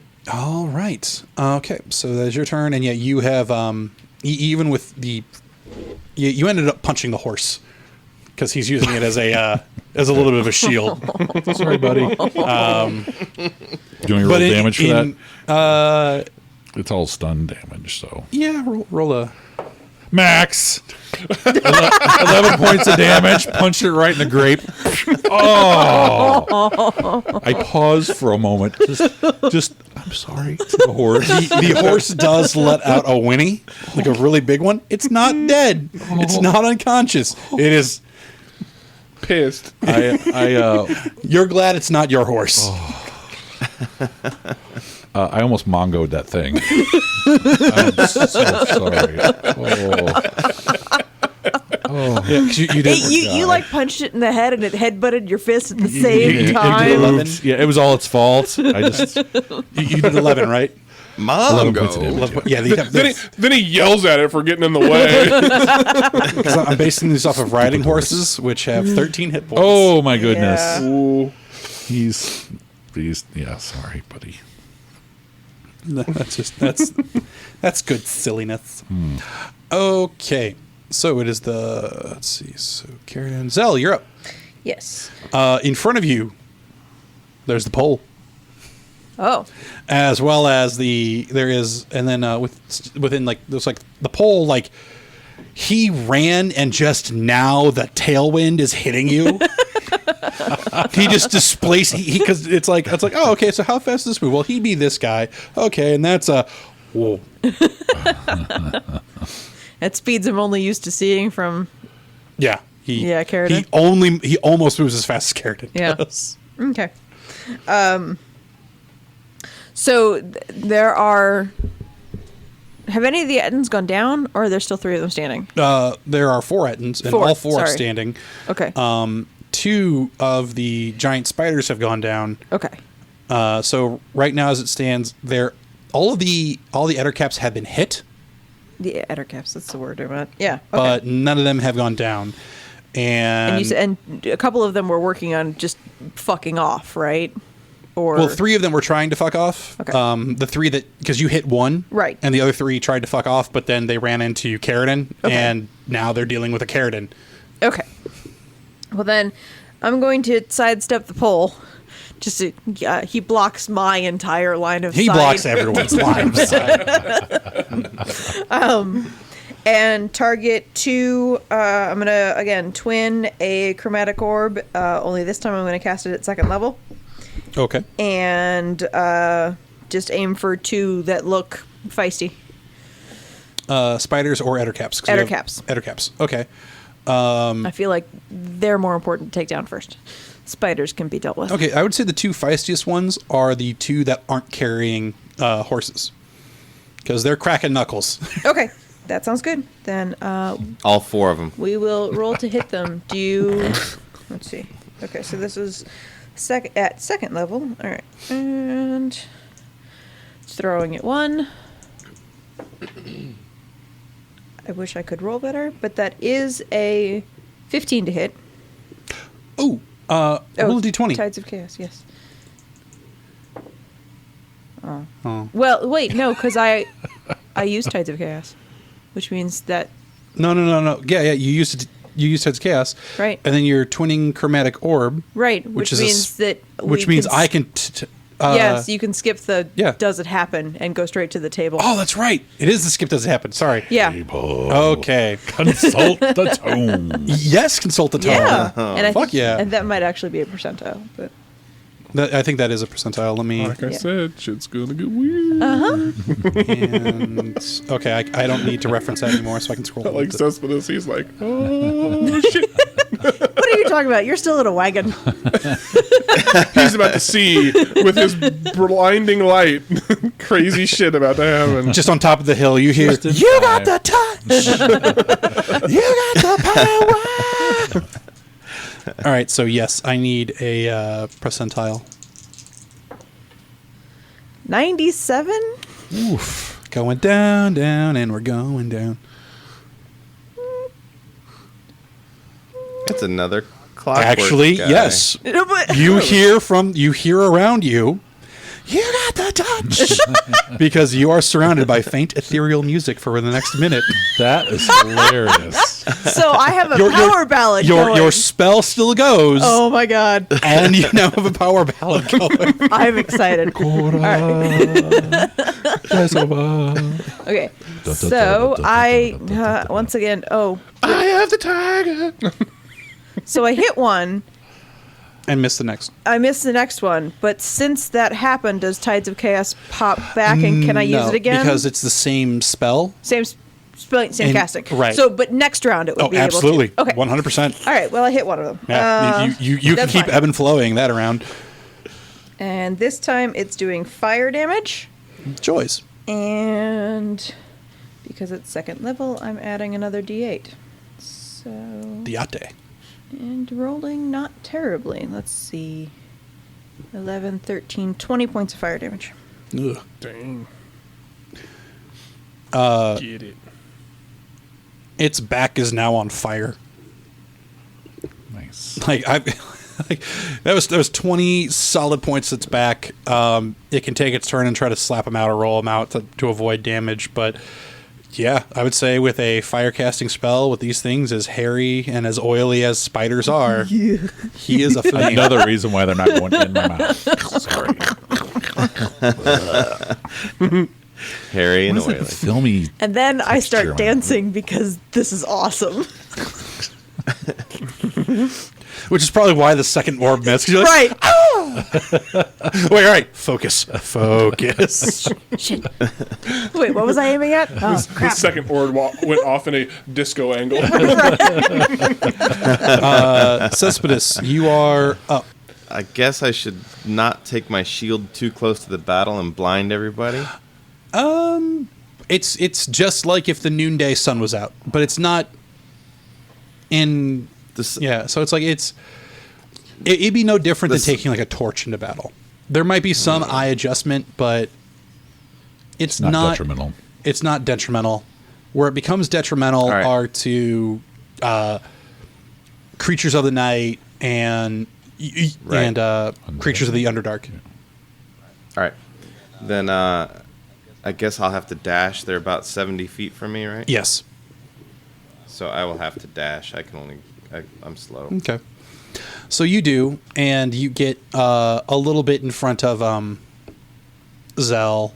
Like you're like halfway between Zell and the pole, and just on the other side of the pole are the spiders and one of the Ettercaps. Then there's a small, like 10-foot gap, more Ettercaps, and then Carradine.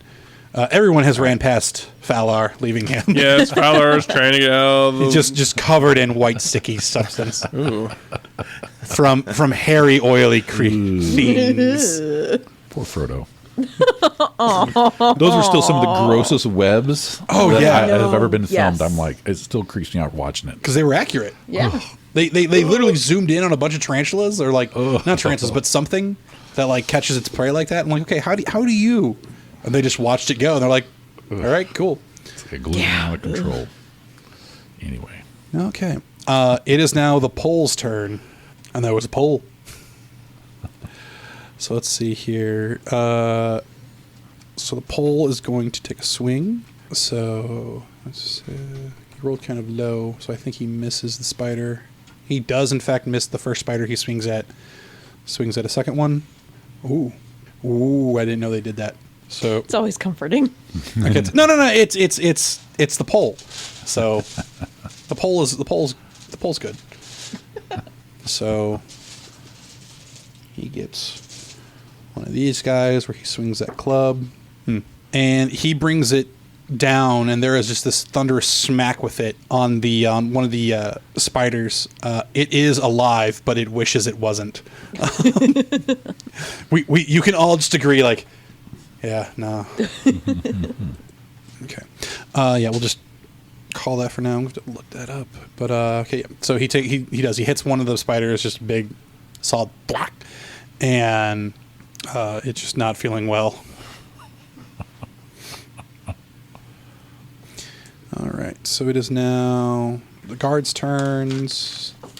Okay, he's made some progress. Hey, one of them freed themselves. That was his turn. Valar, your turn. I will attempt to free myself as well. I didn't. What'd you roll? 4. Okay. You're still just like yeah. Just it's not really working out. You've taken out a dagger and you've tried to like cut it away, but it's just kind of getting caught in there too. It's stuck on the outside now. He can't get to it. Damn, how'd that happen? Okay, yeah. I'm not happy. Like, I'm really starting to get pissed off.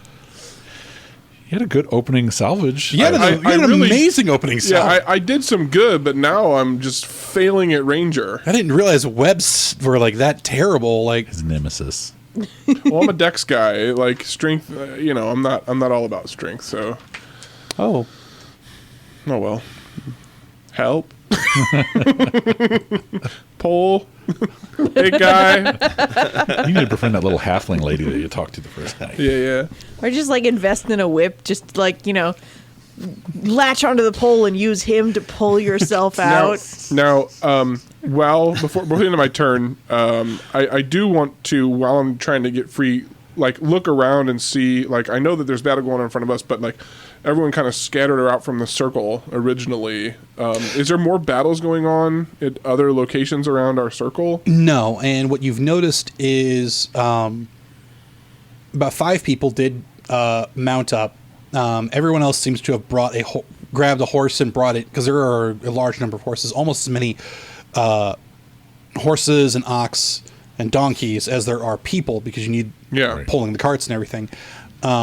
And they have brought those inside. And so what you have right now are those holding onto them, the few that have mounted up that are now chasing down the horses that have been let loose, and then the rest of the guard, or the guard-like people, who have formed a much tighter circle around the camp.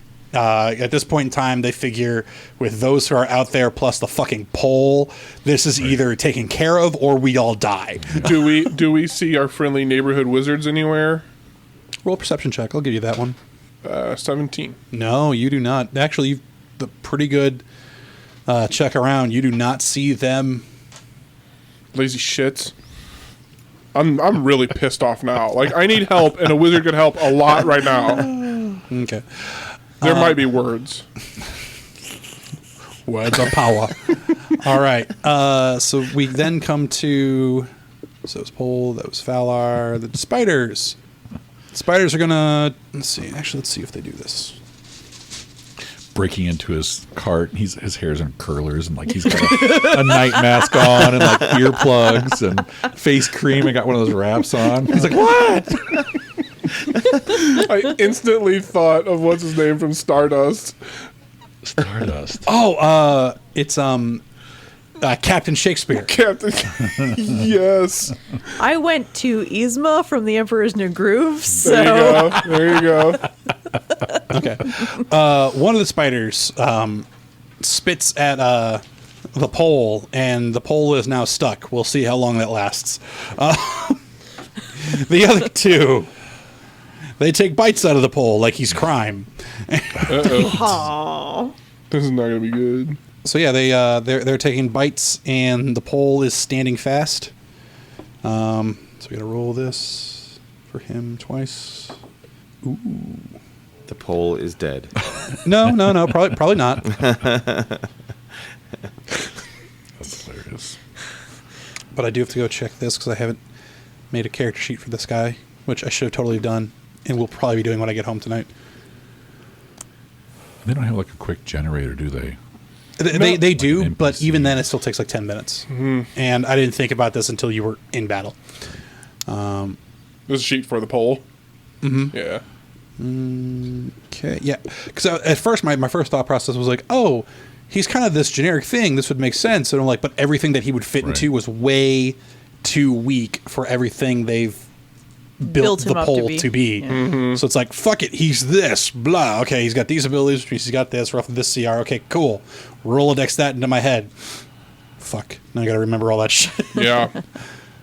If only there was a nice, neat place where all that could be. I'm not scrolling up and down a lot. But yeah, so he gets he gets hit, and he actually does fail that, which means Wish that they'd like have some kind of function on D&D Beyond for tabbing between characters for DMs. Like I know you can just have other. I have internet not been dealing browsers enough damage open, to him but- apparently. Yeah. So he takes half of that, which is That's the thing with most of those. When I use Obsidian Portal, I had several windows open with multiple tabs of like the entire party was on one window and like bad guys and the story was on another, and it works. I mean, you can, Yeah. I want to get an Oculus Rift and then have all my screens open in the VR. Minority Report that shit. I forgot to generate his health. He's still good. He's still good, but yeah. Not as good as we thought. Well, no, actually, he's probably doing better than you guys still. Okay. Okay. All right. So that was their turn. So now, Carradine, it is your turn. all right. Back attacking this Etter camp with the horse. Did the horse get a chance to leave, or did it? I knock it stupid. You knocked it stupid. You raised both of the. Basically, you gave them both disadvantage, and the horse Nice. disadvantaged hard. Then Nice. Okay. You poleaxed the horse. Terrible. Terrible. 13 misses. Second attack. wait, hold on. A 13 does not miss. Oh, okay. The other caps are Big and hulky. Okay. yeah. So the first one gets 8 points of damage, and then the cold an additional 2. Damn it. Okay, and this is the one that was still holding the horse. Yes. And the second one, I rolled a 12 plus 8 is 20. So that first damage does 8, and the cold damage does 12. And with 2 thrusts of the spear, you hit, and the Ettercap does fall. Okay. He's just a little frosty. He's not frozen solid like you've seen do before. And the horse starts to buck and sway and escape. Okay. Now, is there another Etter camp on the pole? There is 2 still on you, who I skipped last turn, and that was my fault. So they're just Okay. there. Then, yes, there is also one over on the pole about 10, 15 feet away from you. So there's 2 in your face, menacing the shit out of you, Okay. who are also trying to grasp at the horse that's now trying to escape. Okay. Then I'm going to unarmed strike one of the Etter camps that's on me. You don't want to deadleg the horse? Yeah, not again. So that is a 24. Yeah, that hits. And I'm going to spend a key point to stunning strike it. All right. Damage is D6. 8 points of damage. Okay. And then the stunning strike is a DC 15. Saving throw. Okay. He fails, and you kind of like punch him in the face. Really trying to like rattle his cage. You get all those hydraulics up there, and the ichor does start to pour out of his face, but then it does start to like tense and freeze up, and he looks like he has brain freeze right now. Okay. In addition to bleeding from his face. Okay. That's it for me. That's for you, Zell. It is your turn. Let's see. Of the other caps that are still standing, which one is the least hurt looking? The one closest to you. Okay. I'm going to toss another second level chromatic orb at him. I'm not twinning it this time. I'm just one single target. Okay. With your ethereal jams still going. Hell yeah. 22 to hit it. You hit him. 19 points of 1, 2, 3, 4, 5, 6 thunder damage. Okay. Yeah, you, so you said 19? 19. Okay, yeah, you hit him, and he's kind of blasted and knocked off a little balance by your, softball that you threw at his chest.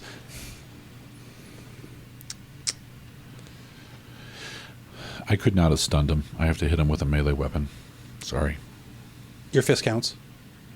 Does it? Yeah. Yes. Okay. As a monk, yeah, 100%. Melee weapon attack. Yeah. Your fists Okay. count as a melee weapon. Like, you couldn't do it with, like, a bow Okay. or a dart or something like that. Okay. I just want to make sure I'm, like, again, I don't want to fucking crank out stupid shit. You're a monk. Yeah. I'm trying to be, on spot with them. Apparently, we're already, like, bending some rules in some serious ways because a lot of people, take a very purist approach to this, which is like, no, the only monk melee weapon is are fists. And I'm Yeah. like, dude, go watch like any Shaolin movie ever. Right. No. Those monks use fucking everything, I would say. including each other. And swords. Like, Yeah. that's, yeah. No, like one thing I could see is limiting it to like a few select weapons, like 3-5 did. Just have specific monk weapons. but I mean like for like, oh, this is your Oh, yeah. monastery, because they still Yeah. call them that, your path. We're like, yes, obviously fists, because that's everyone, but Right. then short swords, Right. spears, and darts were the other things that were included. Okay. So like, if you try to do this with a hammer, I'd be like, no, man, we Right. agreed, not your monastery. Right. But I heard not your mama something. Like, I couldn't make out the end of that word, but that wasn't. not your mama staring at me. That's right. I'll be right back. Okay. So that was also okay. So it is the Ettercap's turn. I will actually remember them this time. Yes. They're the two that are on you. They're going to make their attacks. That one's not. That one, 16? Yeah, I didn't think so. The other one, nope. Nope. And so the two that are around you with these, biting and swiping at you, you're just, you're very nimbly just like dodging all out of the way. There was like one claw, you were like, whoa, for a second. The other ones are like, are you even trying? Okay, then there's the one that is going to be on the pole. He's going to take a swing at the pole. He is not going to hit the pole. He's going to take a second swing at the pole. He is still not going to hit the pole. Wow. So maybe I didn't forget the Ettercaps last time, and they just sucked. My AC is really high because of those bracers. No, he's been watching my rolls. Yeah, he's rolled all under 10s. The whole All of time. them. You can roll for them if you want. I mean, it's don't bother me. Oh no! I'm rolling for everybody. Okay. It's like it's real funny because he'll watch me like pick a different die. It's like, oh look, that die, like 19, 19, 19, 3. The next 6 rolls all under 5. So Falar, while he's complain. still trying to get out of this web, looks down and sees this monk and is like envious of like these fluid movements he sees him doing, getting out of the way of hits. Cespedes, it is your turn. You've got you have 10 feet between you and baddies, and you will be shoulder to shoulder with the pole. All right, I'm closing the gap. Okay. And attacking the closest thing to me. All right. That would probably be one of the spiders, because realistically, they're kind of up in front of everything, with the Ettercaps more behind them. All right, I'll be using long sword since I have this shield in my hand. I can't use my flaming greatsword.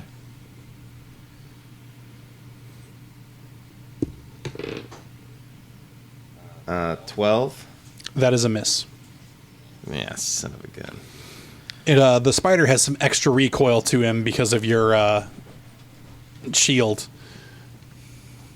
All right. Well, and then my second attack, I'll try again.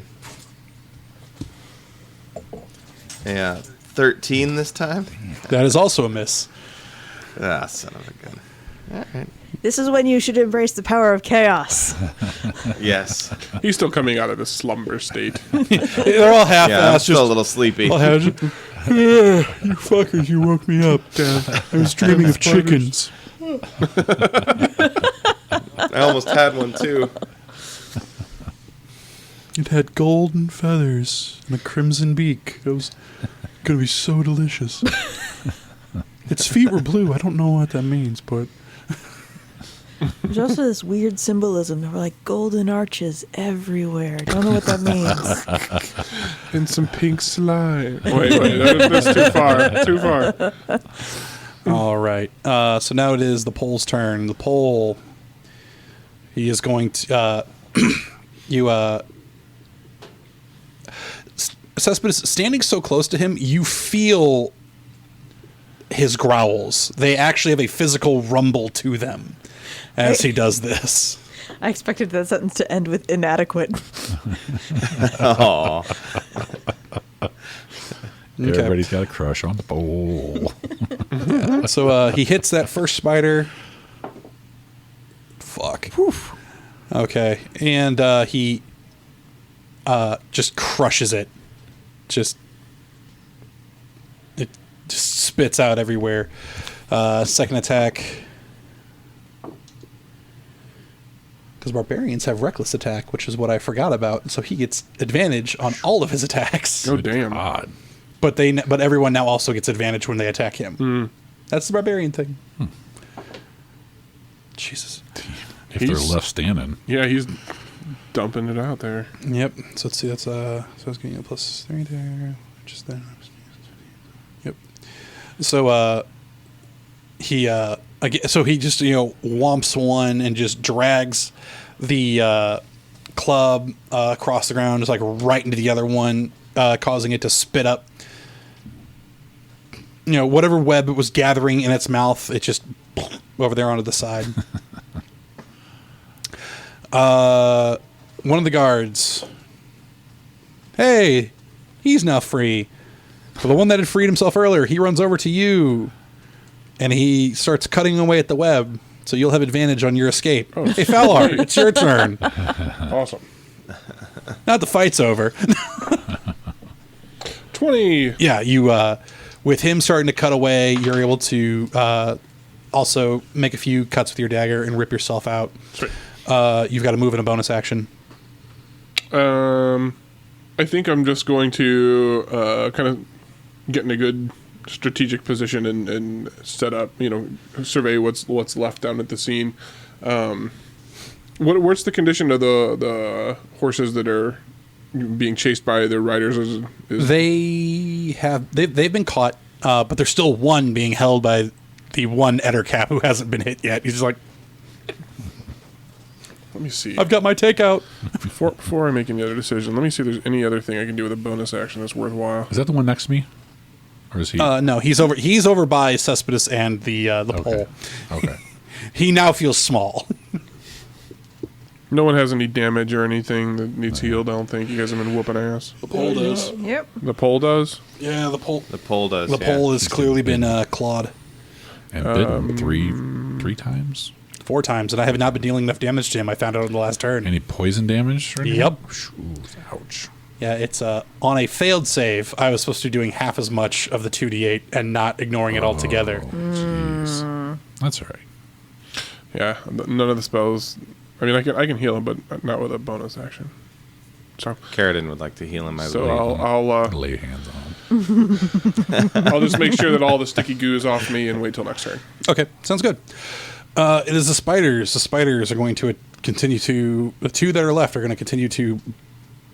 no, you swiped at one. The one you swiped at's going to take a bite at you, Cespedes.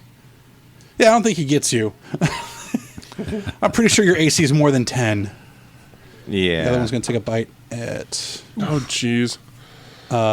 He gets Your advantage. dice rolls. Okay, but the thing is, that's not terrible because he gets advantage. Sure. So, I mean, he could still be terrible. We don't know. Don't think he hits. Actually, he might. Barbarians have pretty low. I'm just giving him +2s across the board. So let's go to this again. So it's tab. Yes, it's 14. So Should tie it. yeah, no, that hits. All right. So he does get hits. So he takes Pole's in trouble. So he takes a bite, and the giant spiders are over here, which... So it's 10. So he takes 5 from that. And now he's got to make a save. Fails that. Wait, does he? It's 2 plus 3, so it'd be 5. So 11. No, he actually succeeds that. Cool. So he takes the half. Okay. Poison damage. Yep. Man, giant spiders. They're evil little fucks. All right. So now we come to Carradine. You have 2 Ettercaps on you. Okay. Both look none too happy. Okay. First one. 24. Hit. And that is 7 points of regular damage and 2 cold. All right. You stab him in the neck, taking him down. Okay. Switch to the other one. All right. Natch 20. Cool. Is that... Oh, it's double damage. All right. It's so- double your dice. So 8 points of regular damage and 10 points of cold damage. So now 18. Yep. And I'm going to unarmed strike him. That is 15 Yeah, that hits. for an additional 10 points of damage. Okay. Yeah, and with these spear thrusts and punches, you're coming more and more into your kata training is paying off more and more, and it's just this is, as your attention has been, which was originally split into 3, which was then 2, and the focus grew, and now all your focus is just on the 1. You know, you've got this guy's number. I mean, Okay. Cool. so and then we go down to Zell. And trying to find my spells. This time I'm going to pick one. The other caps that are left standing. Are there 2 that look more weak than the others? There's only 2 left. Okay. And in terms of weakness, they look relatively the same. The one you hit last turn is the one that still has a horse. Okay. And from its face, while mostly expressionless, kind of has a look of panic as you see its head whipping around more and more, noticing behind it that its brethren have fallen and watching the spiders that it had slowly diminish. And there's this pole shit. Okay, well then I'm going to go back and twin a first level chromatic orb and hit both of them. How close do they have to be? Because the caps are about Within 10. 90 feet. Oh, okay. Yeah, good. Good. It's as long as they're within range of the spell. Yep. So- Do it to it. Number 1, I critically missed. So I Tides of Chaos? Yes, you do. That's. I was like, wait, I haven't used that because I didn't need it last turn. I don't think. 12. So just a regular miss. Yay. Okay. Second one. I'm still dancing. You've become too distracted by your own music that you're just really living it up out there. It's kind of like She's like spinning and tossing them. Just just She's just shooting out all these. She's shooting out. it's almost like fireworks of Yeah, you're- poison right now. you're Just- a one-woman rave. Yeah. That's just what's going on. Jubileeing over here. That's All right. okay. So now it is the Ettercaps. The one that is squared off against you, he's going to take his attacks. Does a... No, because he's over here. There we go. Wow, really? That makes no fucking sense. Okay. Does a... 14 doesn't hit you, does it? Okay. Yeah, that really doesn't hit you. So with his, like, weakened state, he's just like, nah.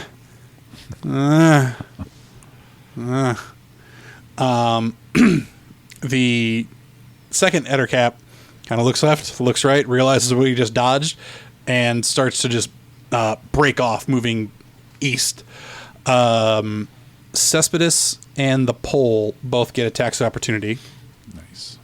Oh, shit. damn. Opportunity success. Come on, Cespedes, get a hit in. Get a hit in. 14 or better. 13. Hey, you hit! Oh. You hit the I yeah, did? the Ettercap. They're Oh. they are like Spiders. Danny DeVito with spider legs. Like they're not. It's this big balloon on stilts. Yeah, he was swinging at the spiders before. So Yeah, you were swinging at the spiders Amazing. before, but the All right. Roll your damage. Blow it up. Let's see. What is it? I've forgotten. oh, okay, he doesn't have that yet. Thank God. Okay, so he just gets. It is 7. Okay, so he got 2. Your weapon doesn't have any secondary damage to it. Nah, I'm just using the standard longsword. You got 7. Yeah. So What's your pluses to hit with that? Because, I mean, on your damage. +4. longsword would be a 1d8 D8. plus So if he rolls a 3, yeah. Okay. Yeah. Okay. It's a non-magical longsword is what he's got. Yeah. You're all used to these other... Yeah. Flashy Jedi weapons. But his proficiency bonus alone is a +3. Oh, is it? Are we talking This about is damage? damage. Sorry. Sorry. Damage, Ignore yeah. me. What's your strength? He's got an 18. Yeah, so it's just +4. Yep. So Okay. you with a thrust and the pole with a slam are able to kind of catch him between your weapons, and it's enough to bring the creature to 0. Wow. Because he had 17 hit points Yes. left, and between the two of them, they did 17. Wow. Yeah. So it is knocked out, unconscious. The horse is loose. The horse starts to run away. There are some cowboys waiting in the wings who begin to take off after it. So still the Ettercap and the other 2 spiders. Cespedes, it is your turn. All right. There are 2 What's spiders. closest? Spider. Yeah, giant spiders. Come on, no more 12s and 13s. Hey, 20. Hey, that hit. Natural? No. Oh, Hey, 12 points of damage. nice. You stab the spider, it shrieks and shouts. You should have a second attack, right? Oh, yes. Sorry, I do. Okay, second attack as a 10. Yeah, that one misses. Again, it's that recoil you're not used to spiders being able to do. Yeah. It's Yeah. so unfucking natural the way they move to you. Right, so now it is the pole's turn, and the pole's going to take his swing at his spider. Let's do this. Be quicker. That's a hit. Motherfucking. It's a magic spider. Apparently. It's just dancing with the pole. Pole lets out an audible growl that the rest of you are starting to be able to feel as it tremors through. And he misses the second thwomp. Right. So we're going back up to the top.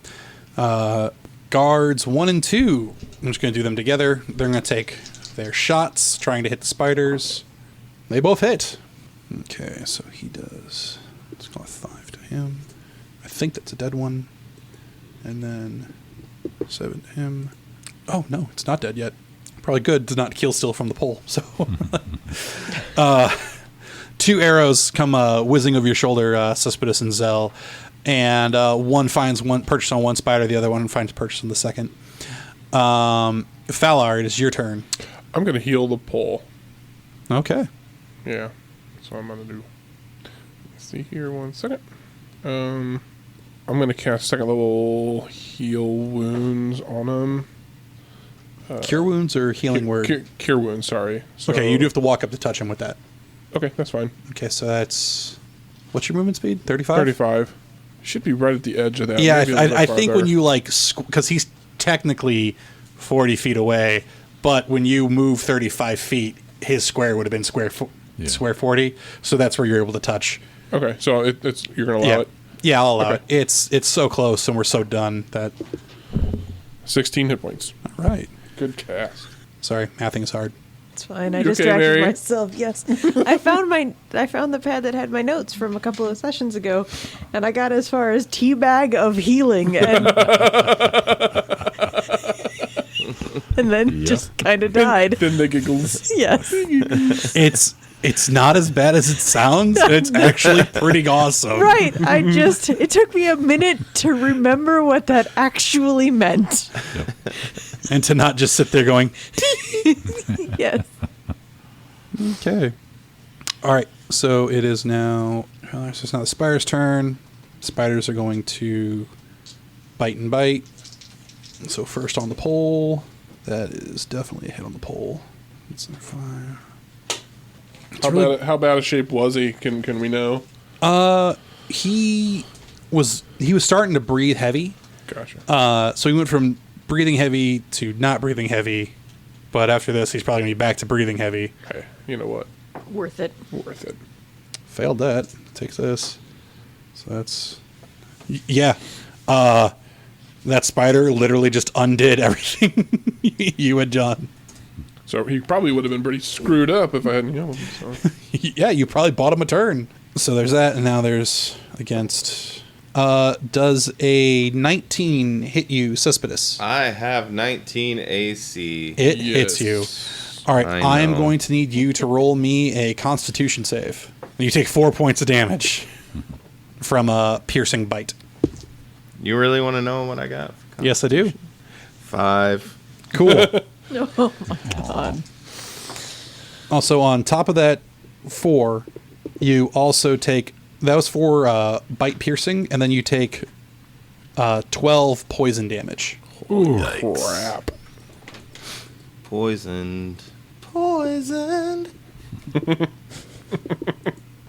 No. That is so weird. That would be my condition now, right? Poison. Yes, you do have the poisoned condition. Oh, I should probably have looked that up for what that does. Because the pole's been under that for quite some time now.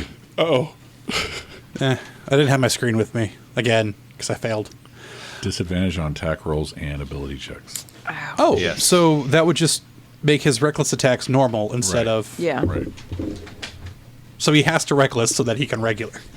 Okay, that's fine. So we then get to Carradine. It's you and an Ettercap. All right. 17. That is a 25. That is a hit. 10 points of damage plus 7 additional frost. Okay. Yeah, so you hit him. The ice formulates on his back and hairs. A few of them even snap off when he falls over, hitting the ground. Nice. Can I make it to the other last spider that's left up running? Last 2 spiders. Last and 2? Yes, you can easily... All right. Get up there. And the one that's been damaging the pole, I'm going to go after first. Okay. That is 16. That is a hit. All right. So 11 points of basic damage and 6 points of cold damage. Okay. Jesus. I'm going to spend a... You turn him into a popsicle, Oh. All right. and he collapses under his own chrysalis weight. I'm going to spend a key point to do flurry of blows. Okay. Correct? Yeah, and the 2 spiders are basically right next to each other, so you Okay. can reach the other one. And that is going to be a 20. That hits. That is 7 points of damage. And that is a 23. Okay. On that first punch, you knock it the fuck out, Okay. and you follow it up with a second one, just Yeah. crushing it further down. Monks. Yes. You find the gooey center. Yeah. They're all gooey centers. Yeah, but you gotta crack the hard shell to get there. Oh. How many licks does it take to get to the center of... Oh, never mind. It's not the pole. He's on the spider. Crushed it. All right. So that should be the last of the enemies, I think. Oh, wow. I should have been doing that. There's no other spiders left. That was it. No, there are no other spiders There's left. only 4. Okay. So I just quick going down through this. Zell, do you want to do anything real quick? Are there any enemies left standing and visible? Nope, just you guys in the pole. No, I'm good. Okay. I'm dancing the last of my dance. Cespedes, did you want to do anything real quick? It's you in the pole. Might like to heal myself. Okay. Go ahead and touch yourself. It's an 18 performance dance. Ooh. I touch it. I watch. All right, so I'm gonna heal myself for the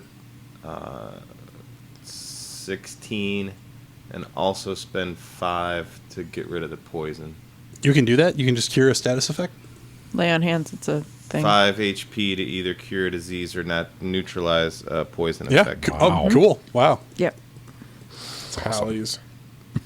Yeah. So yeah, you heal yourself up.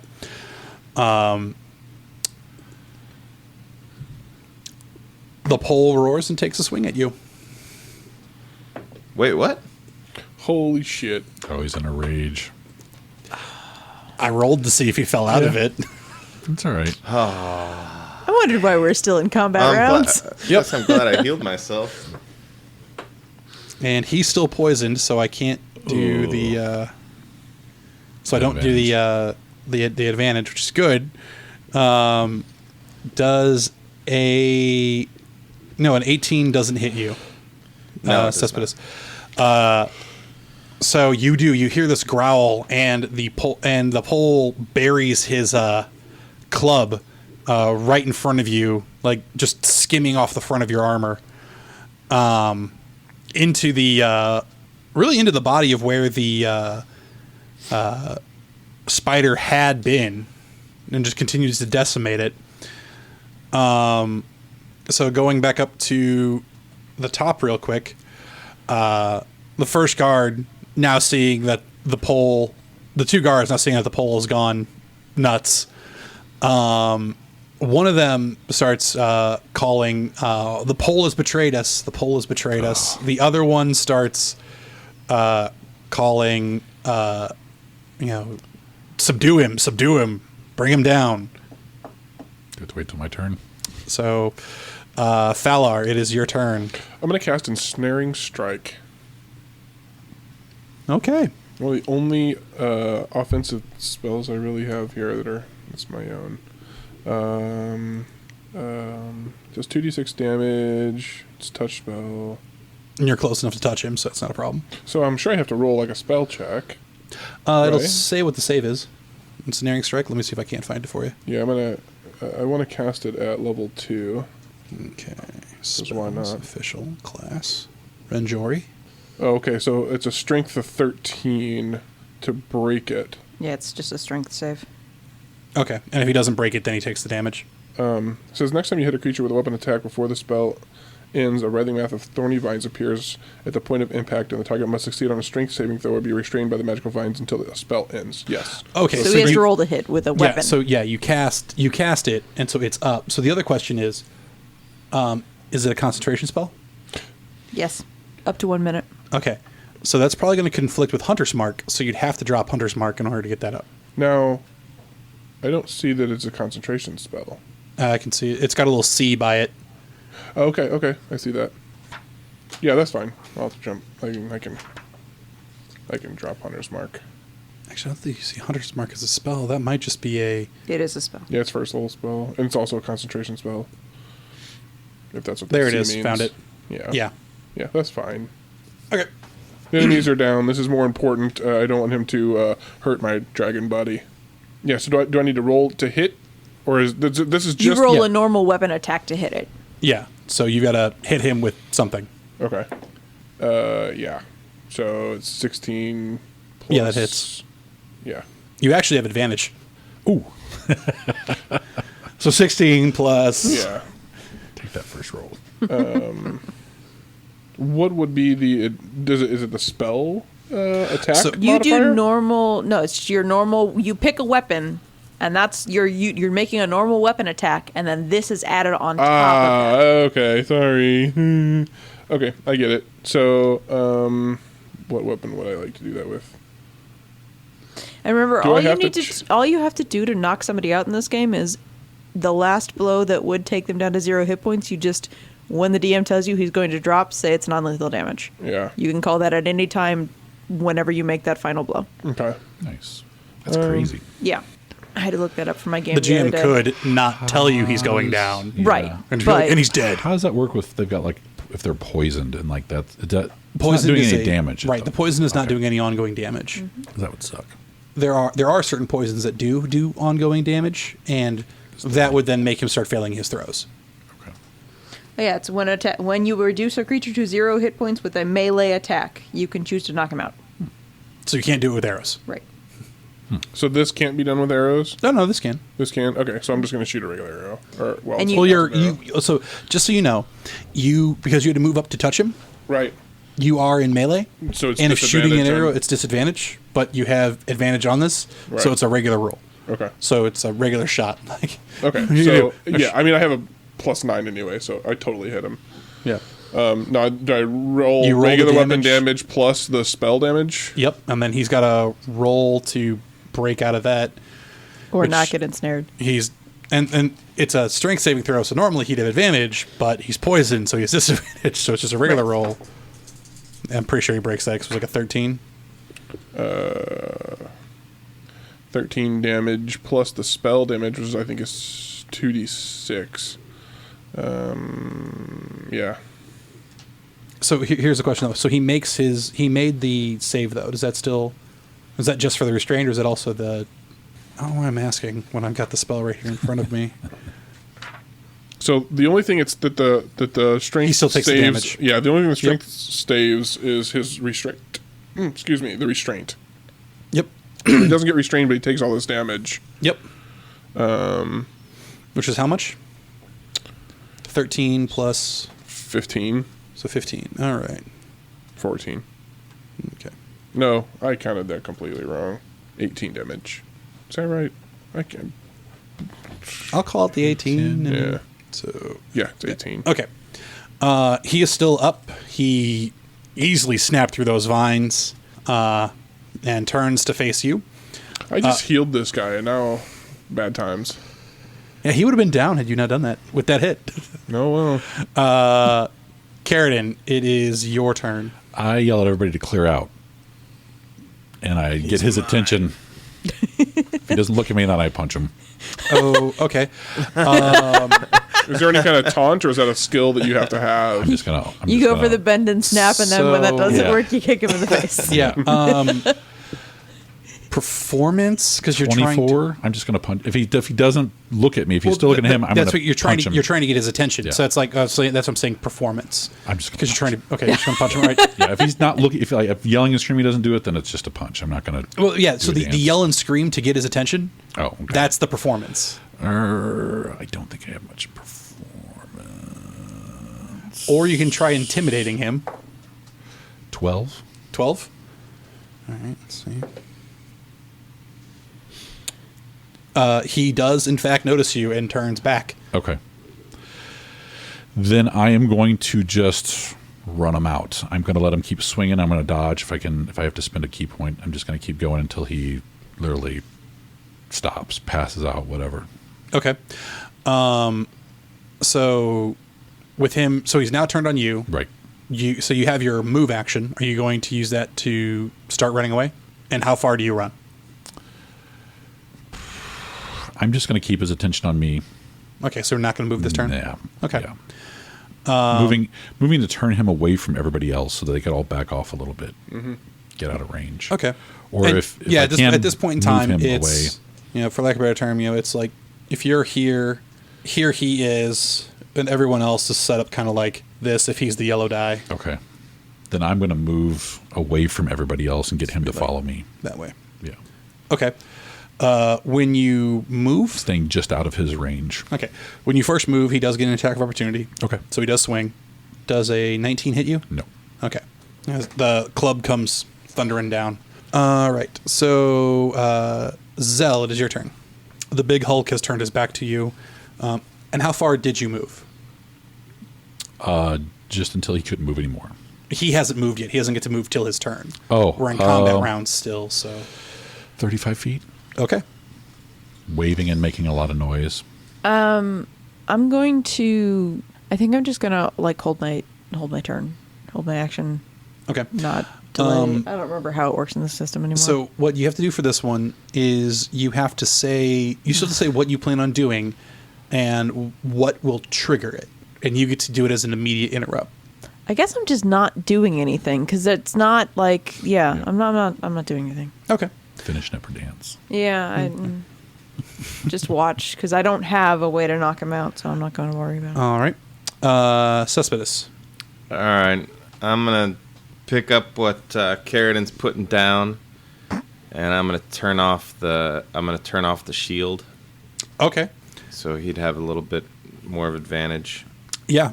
With that, it goes black. And for those of you without dark vision, it is black. It's just him.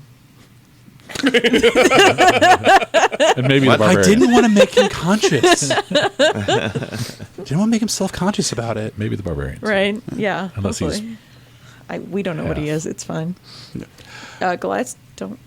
I I don't know. Grenades are- I know Dragonborn don't. I don't know about. So I know. you turn off your Hopefully- shield. Hopefully. The pole moves in the direction he last saw you go in. Okay. He closes. He's gonna take his swings. Okay. That's a miss. Does 20 hit? Nope. All right. Jeez. That's why I'm just. And back off. last one. No, It's those still miss. bracers. The bracers I got that one time. Yeah, no, they're good. They were, hi, monk, here's some armor. Yeah. And yeah, you don't want this guy to hit you. Yeah. So I just keep doing the same thing. Yeah. Okay, so then you move out. Yep. And you saw that he made that About 45. 45. Okay. He's going to take his swing for you leaving. Misses. Okay. So now what we enter into is effectively a roll off for exhaustion. You're kiting him. Okay. And you've kind of like, and after that, between those first two, you were able to pick out how quickly he goes. Okay. I'm also mapping his attack style and how he's doing this. Even though he's in a rage, from what I was trying to do while I was watching him earlier, this is in the field watching how he attacks. Yeah. So Memorizing it, seeing if he's doing the same thing, then I'm going to start trying to memorize that. okay. So I need a Constitution? first a investigation because you're watching. Okay. Investigate, then run away. 7. I have no anything in that. Okay. Well, I guess at this point in time, it's like he can use just a regular move action to stay just outside. Yeah. Because the barbarian only moves 40. He moves 45. Yeah. And that last little 5-foot step is wait till he starts to attack and then just step back out of it. So it looks like Yep. he's getting closer. About to Yeah, hit. you're artfully toying with him. Now it's Constitution saving throws, which he would normally. It's rage is a hell of a thing. Yeah. It's really hard to actually get disadvantage on rage. How long does rage happen? It lasts until he's forced out of it. Um, Damn. Yeah, no, that's one of the things I was looking up. It just. Oh nope. It does have a minute timer, Okay. but Okay. yeah. So no Constitution roll? No, still Constitution roll. We're probably gonna have to do about. Let's see. There's that many. It's gonna be a while, so we're gonna like try to arc these over Okay. the Constitution. I rolled a 1. You have already done quite some running today with the hard ride and getting woken up in the middle. You didn't quite get that full recovery. You take a point of exhaustion. Okay. You have like a disadvantage on a bunch of stuff, and like with and just so you know, That's not an exhaustion thing, is there? 6 points of exhaustion and you die. Okay. So there it is. It's at the bottom. So I got 1 point of exhaustion. Yeah. What cures exhaustion? Just rest, or is there any other kind of spells or anything that can help? I think Seth's hands can do something about it. Yeah, I think his hands can do something about it. Okay. The first point is disadvantage on ability checks. Yeah. The second one is speed's halved. Oh, shit. Yeah, but and it's like I think like a long rest cures like a lot of them, but like the more you have, the more long rests you need. So your speed just got halved? Finishing a, No. no, this is if I take another point. Finishing a long rest reduces the creature's exhaustion level by 1. Yeah. Wow. That's pretty crazy. That's cool though. It's a cool mechanic. Yeah, I mean, your strategy here might need supplemented. Well, if I don't fucking roll a 1 again. Yeah. So I mean, you have a pretty high con mod? +3.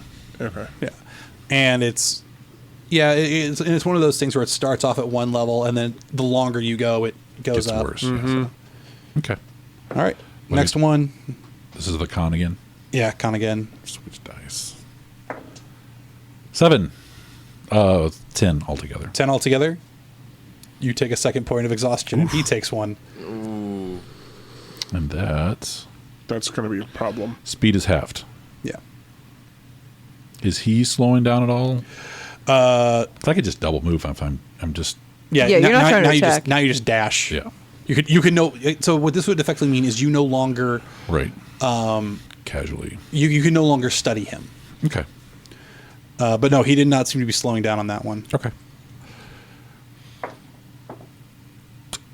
18. Yeah, you both burn through that one. I'm going to need one more. Okay. I'm basically calling each of these like 15 seconds. Okay. 19. 19. And with that one, he also fails, so his speed does half. Okay. And he takes 2 kind of stumble steps before thunderously collapsing. Okay. No way to catch him. Got a strength 14. It was. I'll give you a dex save to try to do that. Cradle him before 23? he hits the ground. Yes, you are. You see him starting to fall. You see his eyes roll back, and you roll to go catch him. Just a strength check. Come on, baby. 19? 19. Okay. And exhaustion is just skill checks, right? Yeah. Yeah, this is Disadvantage on ability checks. Oh, Ability. so I should be doing. Okay. We already said you got it there and you caught him, but for the strength, roll All right. the disadvantage one. 1 point less, so 18. 18. You get him, and so he doesn't like smack the ground. Yeah. But I mean, like half of his body is already on the ground just That's fine. from sheer length. And you're like, oh, easy, Yeah. big boy. No The head impact is what kills or hurts most people in a fall or anything like that. Oh yeah, he's falling Crazy. forward, so it's not like Okay. he's going to snap his back or anything like that. So All right. yeah, you catch him, and his group they come marching on up, and they see you, holding him, Tenderly. and one thing you notice Nothing weird. is Weird. he Everything's has fine. No long gone- smells. No nothing. It's all good. One thing you've noticed is he has gone very rigid. Oh. Oh. Maybe something is going on. Weird. And when the cart gets there, the guards get there. It's a smaller human. He's not a small human, but comparatively to the fucking pole, he's got a kind of a vicious-looking pair of daggers out, pointed at him, going, "Put him down! What did you do?" Do you put him down? He's out. You guys need to take him back to camp. It's like, we will put him down and step away. Like he's being as threatening as he can be, which is kind of fuck it. Roll intimidate check. What am I thinking? Which is not really something he can do because you've seen how much of a little bitch he's been treated by the pole. Rolled a 1. What do you want? Yeah. Put him down.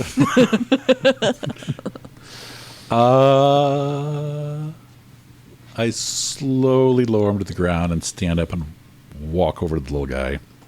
What's your name, buddy? Marco.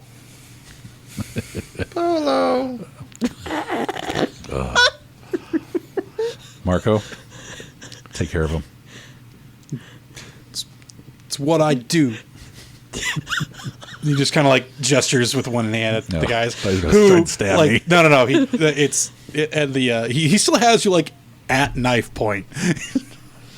His hands are shaky and Not going to do anything. Be a good guy. the other thugs do just kind of walk around like looking at him, like shakes their head, go and Okay. they begin to examine the pole, and one of them does come up with their cart, Okay. and they do seem to lift him up Okay. and start to put him back together. Seem like they've dealt with this kind of thing before, I imagine. Yeah. All right. Cool. Head on back. Yeah. You're all able to get back over to the camp, and the horses are recovered. At which point there does and the pole he is out, and you had to walk back, and you're freaking exhausted. I'm going to ride in the cart back with them. They do not let you in the cart. Oh. Ooh. Is that going to be a problem? I am going to try and intimidate them. Okay. I just brought him down, and I'm going to stay with him until he gets better. Okay. 6. Fuck. Intimidation's terrible. No advantage on that? No. Marco seems to have found his balls. Okay. And his hands have started shaking less. It's like, you're not getting on this fucking cart. And he kind of like kicks it off, and it actually does pick up speed. Like, he's not even waiting for his own guys to get on the cart before he kicks it off. Okay. Walk back with the guys. That is the face of a man who's remembering this, Marco. I see this starting to go down, and Falar's going to go kind of meet Yeah, I mean, like, Sheridan out there to see if he needs some help. And it is like 200-ish feet away from where the battle was. Yeah, I know they've been kiting him out there, but I'll ask if you need some help. Need some. You look a little beat up. I've got some first level cure wounds slots still available. Do you need some? I don't know if that can help you. I don't know. You for exhaustion. I think it's just rest. Isn't it? Yeah. Unless there's something's got a special restoration. You need restoration. I don't have that. I think I can do it, but I used too much. Gotcha. That's all right. It's just too for long rest. Well, hell, I'll just give the old arm. Yeah. I still have a rest tonight, so that'll put my speed back up to normal. It's all good. It's all good. Well, if there's a couple days between battle, Yeah. you'll be fine. It's all good. It'll be all on the dice, I guess. Well, yeah, if you got 4 hours before dawn, that's one. Right. And then if you Bullshit! It's his shift. I get some sleep. That's funny. Oh, God. But I could always sleep on the cart while it's going, so it's not a big deal. Yeah, that's not a problem. Yeah. So where I'm going to kind of just jump to real quick is when the cart is back and you're back, the merchants who are the employers all seem to be drawing some lines in the sand whether or not the pole can stay. Because while clearly he is a Right. fierce combatant, if he's going to turn on the other guards and on the party, if he can't actually be controlled, is he an asset or a hindrance? I'll walk over and get involved. I vouch for him. I'll take care of him if he does it again. Plus, he didn't hurt anybody but, us, so nobody's got a right to be mad except for us. Yeah. I take full responsibility. I mean, he really only took a swing at two of us. I don't see the problem. Roll, because it is you guys who are vouching for him, and you were the ones that were attacked and handled it. Roll a persuasion with advantage. That I think I have good. Thank you, advantage. That's 20. Natural? No. Okay. I rolled a 10. You still have a point. You still have 2 points of exhaustion, right? Yeah. Skill checks aren't those? Oh, it's ability. Right. Wait, no, it's ability point. Oh, yeah, it is ability. No. Yeah, a skill check is an Is it ability ability? check. It's just whether or not you get proficiency on it is the only difference. Right. Yeah. There's attacks, ability saves, and ability checks. Right. Oh, yeah, it's ability. And Okay. skill checks are So all. Oh, sorry. I rolled 13. we're gonna Just reroll. No, we're gonna hold on to the 20 because I like it and I'm tired. But and we're all just- there backing you up. Yeah, just Like, very much remember it for next session. So next week. Or are we playing next week? We can discuss that later. Right. And so with that, the large majority of the opposition seems to be satisfied with letting the pole stay. And the benefactor of the cart, which is one of the human merchants. Okay.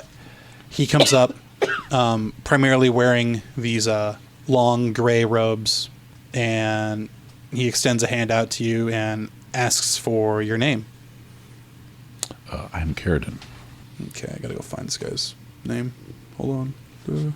Fellow travelers. Here we go. I'm not going to go with the title. I thought about it. Yeah. Even though I'm becoming like a shadow monk. Isn't noble your... Yes. Okay, that's what I thought. What does that do? I keep forgetting what that does. Does that help in these situations when I'm talking to a bunch of people? It probably gave you, like, the skills, or some of them, because it might have given you persuasion or something. Yeah, it should list. Features and traits? Nope. The man just kind of smugly takes you in and just goes, I am Archie. Yeah, we're going to go with that. Yeah. What's Achreny? Achney? Atchery? Ashery, or... I'm going to call him Archie because Wait, you said ACH what? RENY. ACHRNEY. Archny. With the No, Ash. Archny? See, I would think it would be kind of like AC. Acheron, but Ashreny? yeah, probably. Something like that. All right. Is the only thing that kind of sounds like an actual word. Ashreny. Okay, Archie Yuletide. I'm better. going with that because I'm not even going to attempt his last name either. Did you say Archie Yule Log? Yuletide, because those are both closer than whatever I'm going to get to. His last name is actually spelled Ulyeltin.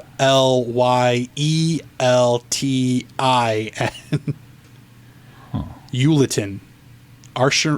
I think it's supposed to be Ashreny Uleton is what it's supposed to probably actually be. Common folk make every accommodation to me and avoid my displeasure. Other people of high birth treat you as a member of the same social sphere. You can secure an audience with a local noble if you need to. Yeah, this would be like, in this case, it'd be like flashing your like family signals. Yeah, I thought I read it. It's just people it's the way I act. It's a mannerism that... Yeah. It's one of those like you have the breeding Right. and upbringing to if you want to whip out your Right. nobility you can, but you And don't that is have where to. your persuasion comes from. It's That's what it partially Your like your nobility. It's your but I get what I want, and that's how you persuade people to do what you want. Yeah, okay. Okay. He gestures over to his cart that the pole is sleeping in. He goes, I am a humble merchant of furs, hide, and leather. If there is anything I can do for you to pay you back for this kindness you have shown me, please let me know. Thank you very much. I do not require it, but my party may need services or raw materials. I'm not sure. And helping them helps me, so. Understood. I'd be more than willing to give a generous discount, if not a donation. Okay. And with that, he turns and goes back to his tent. Before he leaves, It's like as he's turning. yes. Is it okay if I sit with him till he wakes up?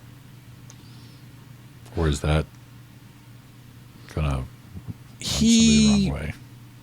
is not the best in the morning.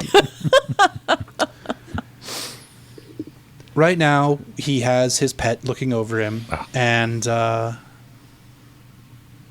if needed. Okay.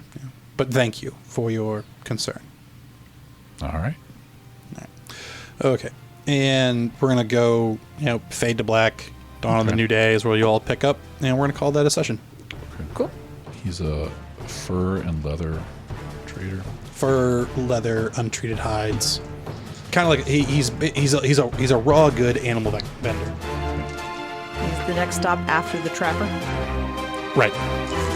Actually, he might be the trapper. I was gonna say it's Like, he might be. But All right.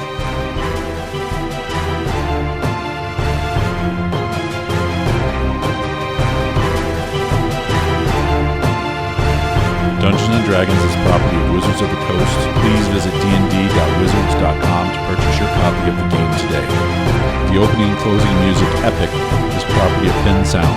Check them out at bensound.com for more royalty-free music. This has been a production of Gaming Without Gaming, all rights reserved.